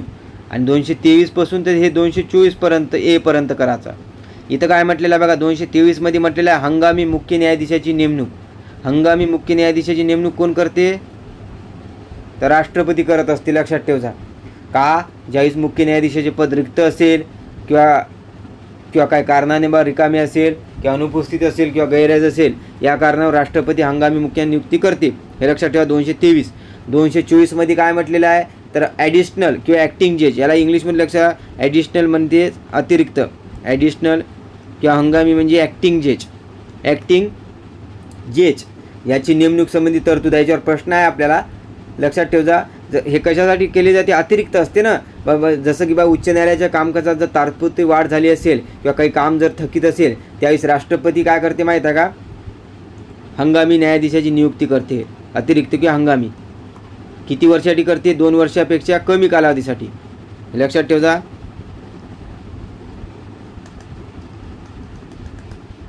कालावधी किती राहण्याचा? 2 वर्षापेक्षा कमी कालावधीसाठी. 2 वर्षापेक्षा, हे लक्षात ठेवा. आणि यांची निवृत्ती व 62 वर्षच असणार. 62 लक्षात ठेवा.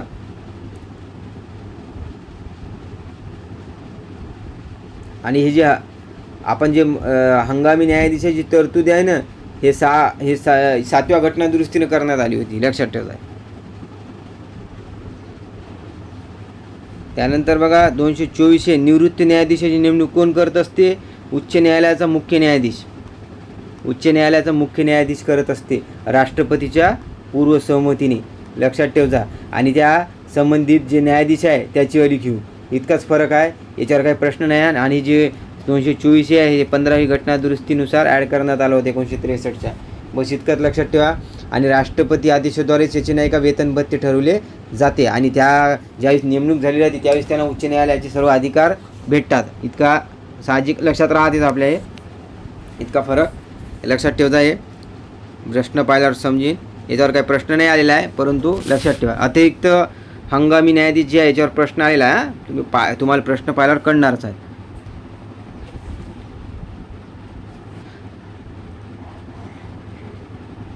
त्यानंतर बघा 225 मध्ये काय म्हटलेलं आहे?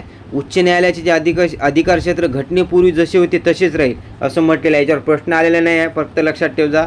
कलम 225 म्हटलेलं आहे की बा घटनेपूर्वी जसे उच्च न्यायालयाचे अधिकार क्षेत्र होते तसेच राहील. याच्यावर प्रश्न आहे 226 वर. लक्षात ठेवा. प्राधिकार काढण्याचे अधिकार क्षेत्र म्हणजे ज्याला आपण रिट अधिकार क्षेत्र म्हणतो ना, जे नीत्याचिका हेच होते. यामध्ये उच्च न्यायालय अधिकार आहे. आणि सर्वोच्च न्यायालयामध्ये कलम 32 मध्ये दिलेला आहे रिट प्राधिलेख काढण्याचा अधिकार. आणि प्राधिलेख काढण्याचा अधिकार उच्च न्यायालयाचा व्यापक आहे सर्वोच्च न्यायालयापेक्षा. कारण की बा सर्वोच्च न्यायालय फक्त मूलभूत अधिकार संबंधीच रिट प्राधिलेख देऊ शकते, तर उच्च न्यायालय मूलभूत अधिकारसोबत अन्य उद्देशासाठी सुद्धा देऊ शकते. फरक आहे. याच्यावर बरेच प्रश्न आहेत, तुम्ही फक्त कंपॅरिझन करून 21,000ची लिंक करजा, तुम्हाला समजून जाईल. आणि एक खटला लक्षात ठेवा. जे रीट अधिकार क्षेत्र असते ना, रीट ज्याला आपण प्राधिलेख काढण्याचा अधिकार असतो, हा घटनेचं मूलभूत स्ट्रक्चर आहे, म्हणजे बेसिक स्ट्रक्चर आहे असं म्हटलं होतं. आणि ते घटना दुरुस्तीने सुद्धा काढले जाऊ शकत नाही असं कोणत्या खटल्यात म्हटलं होतं? तर चंद्रकुमार खटला 1997चा आहे. लक्षात ठेवा. 200 हे चंद्रकुमार खटला. याच्यात प्रश्न आला नाही आहे, परंतु लक्षात ठेवा कधी आला तर तुम्हाला ते आलं पाहिजे.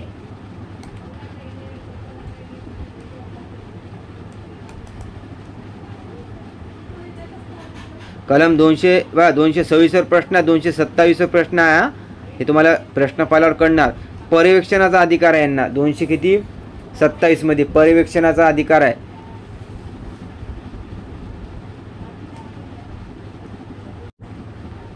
कलम लक्षात ठेवा.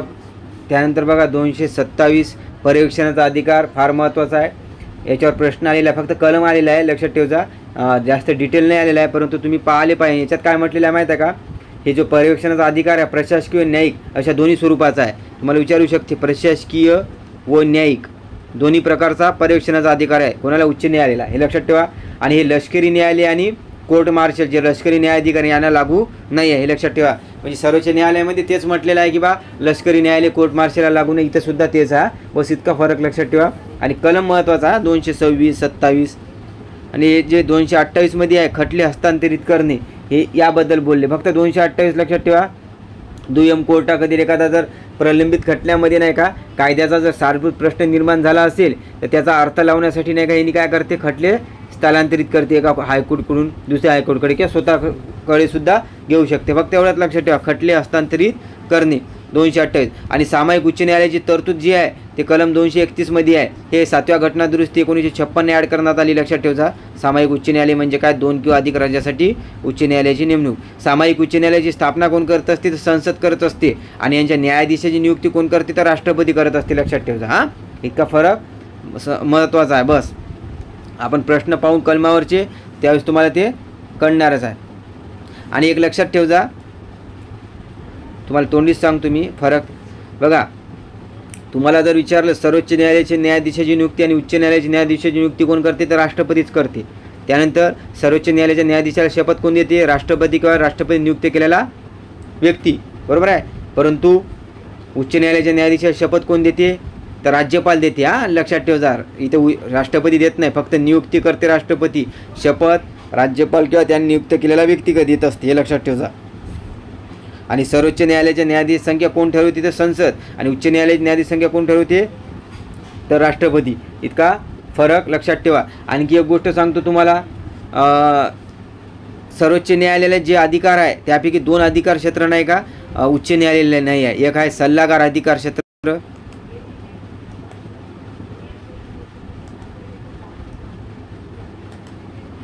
बघा सल्लागार ती कलम 143 आहे ना, सल्लागार अधिकार क्षेत्र. आणि अपिलाचे पुनर्विकन, निर्णयाचे पुनर्विकन म्हणतो रिव्ह्यू 137 मध्ये आहे. आणि पुनर्विलोकन लक्षात ठेवा. रिव्ह्यू जे आहे निर्णयाचा ते 2 अधिकार नाही का उच्च न्यायालयाला नाही आहे, बाकी सर्व अधिकार आहे. आपण प्रश्न पाहू, मी घेतला स्क्रीनशॉटमध्ये. हे 2 अधिकार क्षेत्र उच्च न्यायालयाला आहे, हे यांचे अपवाद आहे, हे लक्षात ठेवा. इतकं जरी तुम्ही केलं ना तर सफिशियंट आहे. त्यानंतर बघा एक कलम आहे, छोटूसंच आहे, जास्त नाही आहे. दुय्यम न्यायालय ज्याला म्हणतो, दुय्यम किंवा कनिष्ठ न्यायालयाबद्दल आपल्याला विचारला होता प्रश्न, जास्त डिटेल नव्हता, PIQच रिपीट होता, परंतु आपण घेऊन घेऊ. यांची तरतूद जी आहे ते कलम 233 ते 237 मध्ये दिलेली आहे. दुय्यम न्यायालयाची भाग 6 प्रकरण 6. आता तुम्ही काय करायचं, सर्वोच्च न्यायालयाचं एक थोडंसं नाही का असं करायचं याच्यात, म्हणजे कलमासहित. सर्वोच्च न्यायालय 124 ते 147 इकडे लिहायचं भाग, इकडे लिहायचं प्रकरण, भाग 5 प्रकरण 4. आणि उच्च न्यायालय जर विचारलं तर 214 ते 231 भाग किती आहे? 6 प्रकरण 5. आणि हे दुय्यम न्यायालय लिहायचं इथं 6, इथं 6. हे बा हे असं फरक आहे, हे एका जागी लिहायचं, मग तुम्हाला ते लक्षात राहिले समजणार. हे तुम्ही पहा, कारण याच्यात डिटेल क्वेश्चन आहे, सोपाच आहे आणि रिपीट आहे, रिपीटरी क्वेश्चन पाहिले पाहिजे. आणि लक्षात घे जा, हे जे आहे जिल्हा न्यायाधीशाची नियुक्तीवरच प्रश्न खूप आहे. कलम 233 मध्ये काय म्हटलेलं आहे माहिती आहे? 233 आहे, जिल्हा न्यायाधीशाची नियुक्ती कोण करत असते? तर करत असते राज्यपाल. राज्यपाल कोणाचा विचार घेते? तर उच्च न्यायालयाच्या न्यायाधीशाचा, उच्च न्यायालयाचा विचार घेऊन, उच्च न्यायालय न्यायाधीश म्हणा किंवा उच्च न्यायालयाचा विचार घेऊन करत असते, हे लक्षात ठेवा. याच्या पात्रतेवर प्रश्न आहे मेन्सला. पात्रता काय याची बघा. पहिली पात्रता काय आहे? केंद्र किंवा राज्याच्या सेवेत नसावा, केंद्र किंवा राज्याच्या सेवेत नसावा. 3च पात्रता आहे यांच्या. 2 नंबर लक्षात ठेव जा.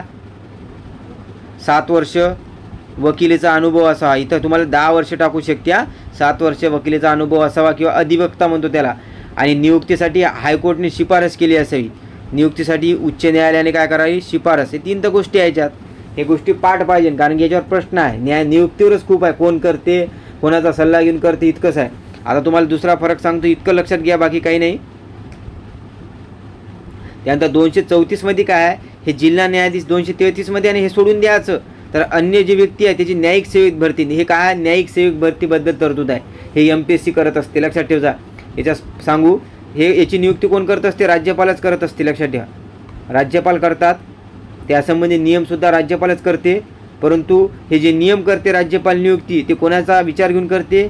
ते एक करते उच्च न्यायालय आणि MPSC राज्य लोकसेवा आयोग यांचं काय करते? विचार घेऊन करत असते. इतकं लक्षात ठेवा. न्यायिक सेवक भरती संबंधी आहे. याची नियुक्ती नियम राज्यपाल ठरवतात, कोणाचा सल्ला घेऊन किंवा विचार घेऊन उच्च न्यायालय आणि राज्य लोकसेवा आयोग, ज्याला आपण MPSC म्हणतो. आणि दुय्यम न्यायालयावर नियंत्रण, हे पाठ करायचं कलम 235 मध्ये दुय्यम न्यायालयावर नियंत्रण संबंधी आहे. जास्त डिटेल जाऊ नका, कारण की जे बाकीचे 236-37 आहे ना, ते काय एवढे इम्पॉर्टंट नाही आहे. कारण की त्याच्यावर प्रश्न काय माहीत आहे? 236 मध्ये जर तुम्हाला लिहायचं आहे तर पाहू, मी सांगतो.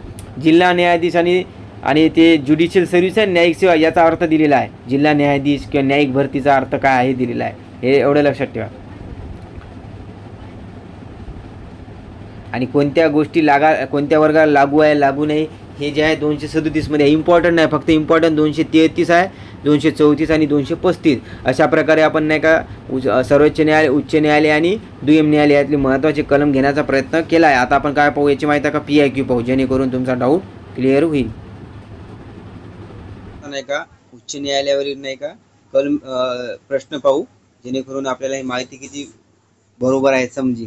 बघा, पहिला प्रश्न आलता आता ग्रुप बी जे पूर्वपरीक्षा 2025 आहे. घटनेच्या कोणत्या अनुच्छेदानुसार प्रत्येक उच्च न्यायालय हे अभिलेख न्यायालय असेल? तर आताच पाहिला अभिलेख न्यायालयाबद्दल आपण कलम 215 आणि सर्वोच्च न्यायालय कलम 129 दोन्ही ॲट ए टाइम लक्षात ठेवा आणि बाकीचे कलमाचा सुद्धा अभ्यास करा. 217 कशा संबंधी आहे म्हणजे जेणेकरून पुढचा प्रश्न आला तर आला पाहिजे.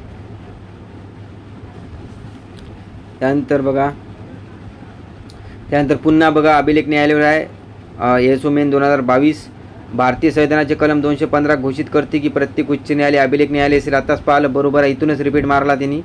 सर्वोच्च न्यायालयाच्या अवमानाची कारवाई सुरू करण्याचा उच्च न्यायालय अधिकार नाही. हे जर तुम्ही असं वाचलं की जर तुम्हाला वाटते काय चुकीचं आहे बा काहून न्यायालयाचा अधिकार नाही, परंतु दोघाला अलग अलग दिलेला आहे ना कलम 129 215 म्हणून नाही का उच्च न्यायालयाला अधिकार नाही आहे. कारण की सर्वोच्च न्यायालयाला कलम 129 आणि 215 आहे म्हणून हे विधान बरोबर आहे. दोन्ही विधान बरोबर आहे लक्षात ठेवजा. 2022 म्हणून PIB किती रिपीट होतात हे तुम्हाला दाखवायचा प्रयत्न आहे यामधून. आणि तुम्ही नेमकं काय केलं पाहिजे आणि काय नाही केलं पाहिजे हे तुम्हाला कळलं असेल. उच्च न्यायालय कोणत्या कलमांतर विशेष आदेश जारी करू शकते? उच्च न्यायालय विशेष आदेश ज्याला म्हणतो आपण रिट्स प्राधिलेख ते आहे 226 लक्षात ठेवा. आणि सर्वोच्च न्यायालय कलम 32. बाकीचे जे प्रश्न आहे 220 221 हे तुम्ही पाहिले पाहिजे. नेमका आपण दिलेलेच आहे परंतु तुम्ही ते पाहिले पाहिजे ॲनालिसिस करून, तेव्हाच तुम्हाला ते प्रश्न सॉल्व्ह इन डिटेल. त्यानंतर बघा एसओ मुख्य 2019 एखादी व्यक्ती भारतीय राज्यघटनेच्या अनुच्छेद 217(2) नुसार खालीपैकी कोणत्या परिस्थितीत उच्च न्यायालयाचा न्यायाधीश म्हणून नियुक्ती पात्रता म्हणजे 217(2) मध्ये काय दिलेलं आहे उच्च न्यायालयाची पात्रता. तर याची पात्रता आपण पाहिलेली आहे की भारताचा नागरिक पाहिजे, 10 वर्ष न्यायिक पद भूषले पाहिजे, 10 वर्ष वकिलीचा अनुभव म्हणजे पहिल्या 2-3 गोष्टी आहे, चौथी गोष्ट नाही आहे हे विधान लक्षात घ्या. आणि 217(2) मध्ये याची पात्रता आहे. सर्वोच्च न्यायालयाची पात्रता 124(3) मध्ये आहे. इतकं लक्षात ठेवा. दोघात काय फरक आहे सर्वोच्च न्यायालयाची पात्रता याच्यात तर तिथं काय दिलेलं आहे न्यायिक पदाचा अनुभव 5 वर्षाचा आहे. कुठं सर्वोच्च न्यायालय इथं 10 वर्ष आहे, तिथं 10, इथं वकिलीचा 10 इथं 10 आहे. फक्त एक तरतूद कोणती नाही 5 वर्षाचा फरक आहे. आणि एक आहे निष्णात कायदे पंडित हे तरतूद इथं नाही आहे. कुठं उच्च न्यायालयामध्ये सर्वोच्च न्यायालयामध्ये आहे. बस एवढ्या गोष्टी लक्षात ठेवा. बस प्रश्न सॉल्व्ह होते तुमचा आणि लगेच झाला पाहिजे वेळेवर. उच्च न्यायालय न्यायाधीशपदी नियुक्ती पात्रतेचे निकष विचारले आहे. तो वयाची 35 वर्ष किमान वय दोघातही दिलेलं नाही म्हणून विधान चूक आहे. त्यानंतर बघा 10 वर्ष न्यायिक पद 10 वर्ष वकील विधान बरोबर आहे. राष्ट्रपतीच्या मध्ये ती व्यक्ती कायदे पंडित असली पाहिजे विधान चूक आहे कारण की हे सर्वोच्च न्यायालयाची तरतूद आहे म्हणून याचं उत्तर आहे फक्त ब क 22 लिहायला आहे एसओ. त्यानंतर बघा खालीपैकी कोणत्या अनुच्छेदानुसार मूलभूत हक्काच्या अंमलबजावणीसाठी आदेश काढण्याचा अधिकार उच्च न्यायालयास प्रदान करण्यात आला आहे? कलम 226. आदेश गिदेश म्हटलं मूलभूत हक्कासंबंधी विशेष आदेश हे सर्व टाका 226 ते रीड पाहून घ्या. आणि एक लक्षात ठेवजा 32 मध्ये ते आले आहे ना 226 मध्ये आहे. आणि रीट आदेश देण्याचा अधिकार जो आहे प्राधिलेख काढण्याचा किंवा रीट देण्याचा उच्च न्यायालयाचा अधिकार जे आहे सर्वोच्च न्यायालयापेक्षा व्यापक आहे कारण की सर्वोच्च न्यायालय फक्त मूलभूत हक्कासाठीच काढू शकते तर उच्च न्यायालय मूलभूत हक्कासोबत अन्य उद्देशासुद्धा काढू शकते इतकं लक्षात ठेवा. आणि आता उच्च न्यायालय किती आहे 25 आहे. त्यानंतर बघा सुद्धा 17 जोडायला बाद कलम 215 पाहिलेला आहे आपण. अभिलेख न्यायालय 227 पर्यवेक्षण अधिकार. त्यानंतर 228 खटले हस्तांतरित करणे. 235 दुय्यम न्यायालयावर अंकुश ठेवणे म्हणजे दुय्यम न्यायालयावर नियंत्रण ठेवणे यासंबंधी आहे. हे तुम्हाला येत होतं पाहून घ्या तुम्ही. त्यानंतर पुन्हा बघा राज्यसेवा मुख्य 2016 विशेष आदेश जारी करण्याचा उच्च न्यायालयाचा कलम 226 मधील अधिकार हा ऐच्छिक असून तो नाकारता येतो. लक्षात ठेवजा कलम 32 नुसार आदेश जारी करण्याचा जो अधिकार आहे सर्वोच्च न्यायालयाचा तो नाही का नाकारता येत नाही सर्वोच्च न्यायालयाने. परंतु उच्च न्यायालयासंबंधी जर म्हटलं ना ते ऐच्छिक आहे त्यांचा ते नाकारू शकते. हे फरक लक्षात ठेवा. मी सांगितला नाही आहे परंतु आता प्रश्न आल्यावर कळालं मला आणखी की हे सांगायचं राहिलं बा. लक्षात ठेवजा म्हणजे सर्वोच्च न्यायालयाचा अधिकार जे आहे 232 नुसार तो सर्वोच्च न्यायालय नाकारता येत नाही परंतु उच्च न्यायालयाला नाकारता येते म्हणजे म्हणून ऐच्छिक आहे विधान बरोबर आहे. बंदी प्रत्यक्ष आदेश शासकीय पदाधिकाऱ्याबरोबरच खाजगी व्यक्तीवर बजावता येतो हे सुद्धा लिहून घ्या. रीट संबंधी आहे. बंदी प्रत्यक्षाचा अधिकार जो आहे सरकारी सोबत खाजगी व्यक्तीवर सुद्धा लावता येतो हे लक्षात ठेवजा. हेबियस कॉर्पस म्हणतो याला आपण. दोन्ही विधाने बरोबर आहे.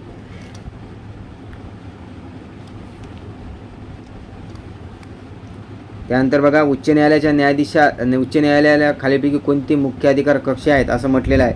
आपण म्हटलं होतं मग अशी उच्च न्यायालय आणि सर्वोच्च न्यायालयामध्ये नाही का 2 अधिकार नाही आहे. कोणाला उच्च न्यायालय दोघात फरक. एका सल्लागार अधिकार क्षेत्र आणि निर्णयाचा पुनर्विचार ज्याला रिव्ह्यू म्हणतो आपण हे लक्षात. हे 2 अधिकार नाही आहे लक्षात ठेवा. मूळ अधिकार क्षेत्र दोघाली आहे. पर्यवेक्षणाचा तर पाहिलाच आपण 227 आणि अपील अधिकार बी नाही, अपील करू शकते ना आपण त्याच्यात कनिष्ठ न्यायालयाच्या विरोधात, ती आहे. फक्त सल्लागार नाही, म्हणजे ड एलिमिट करा, उत्तर भेटून जाईल अ ब क, आणि एक ॲड करायचा, फक्त पुनर्विचार करण्याचा अधिकार नाही आहे तिचे कलम, कारण की रिव्ह्यू ते फक्त सर्वोच्च न्यायालयाला आहे, ती कलम 137 आहे, लक्षात ठेवा. त्यानंतर बघा जिल्हा न्यायाधीशाची नियुक्ती कोण करते, आपण पाहिलेलं आहे, राज्यपाल करत असते उच्च न्यायालयाचा सल्ला घेऊन. हे गट ब पूर्वी परीक्षेला आला, त्याच्या पूर्वीसुद्धा आला. बघा जिल्हा व सत्र न्यायाधीशावर कोणाचे नियंत्रण असणार आहे, तर राज्याचे राज्यपालाचेच असणार आहे.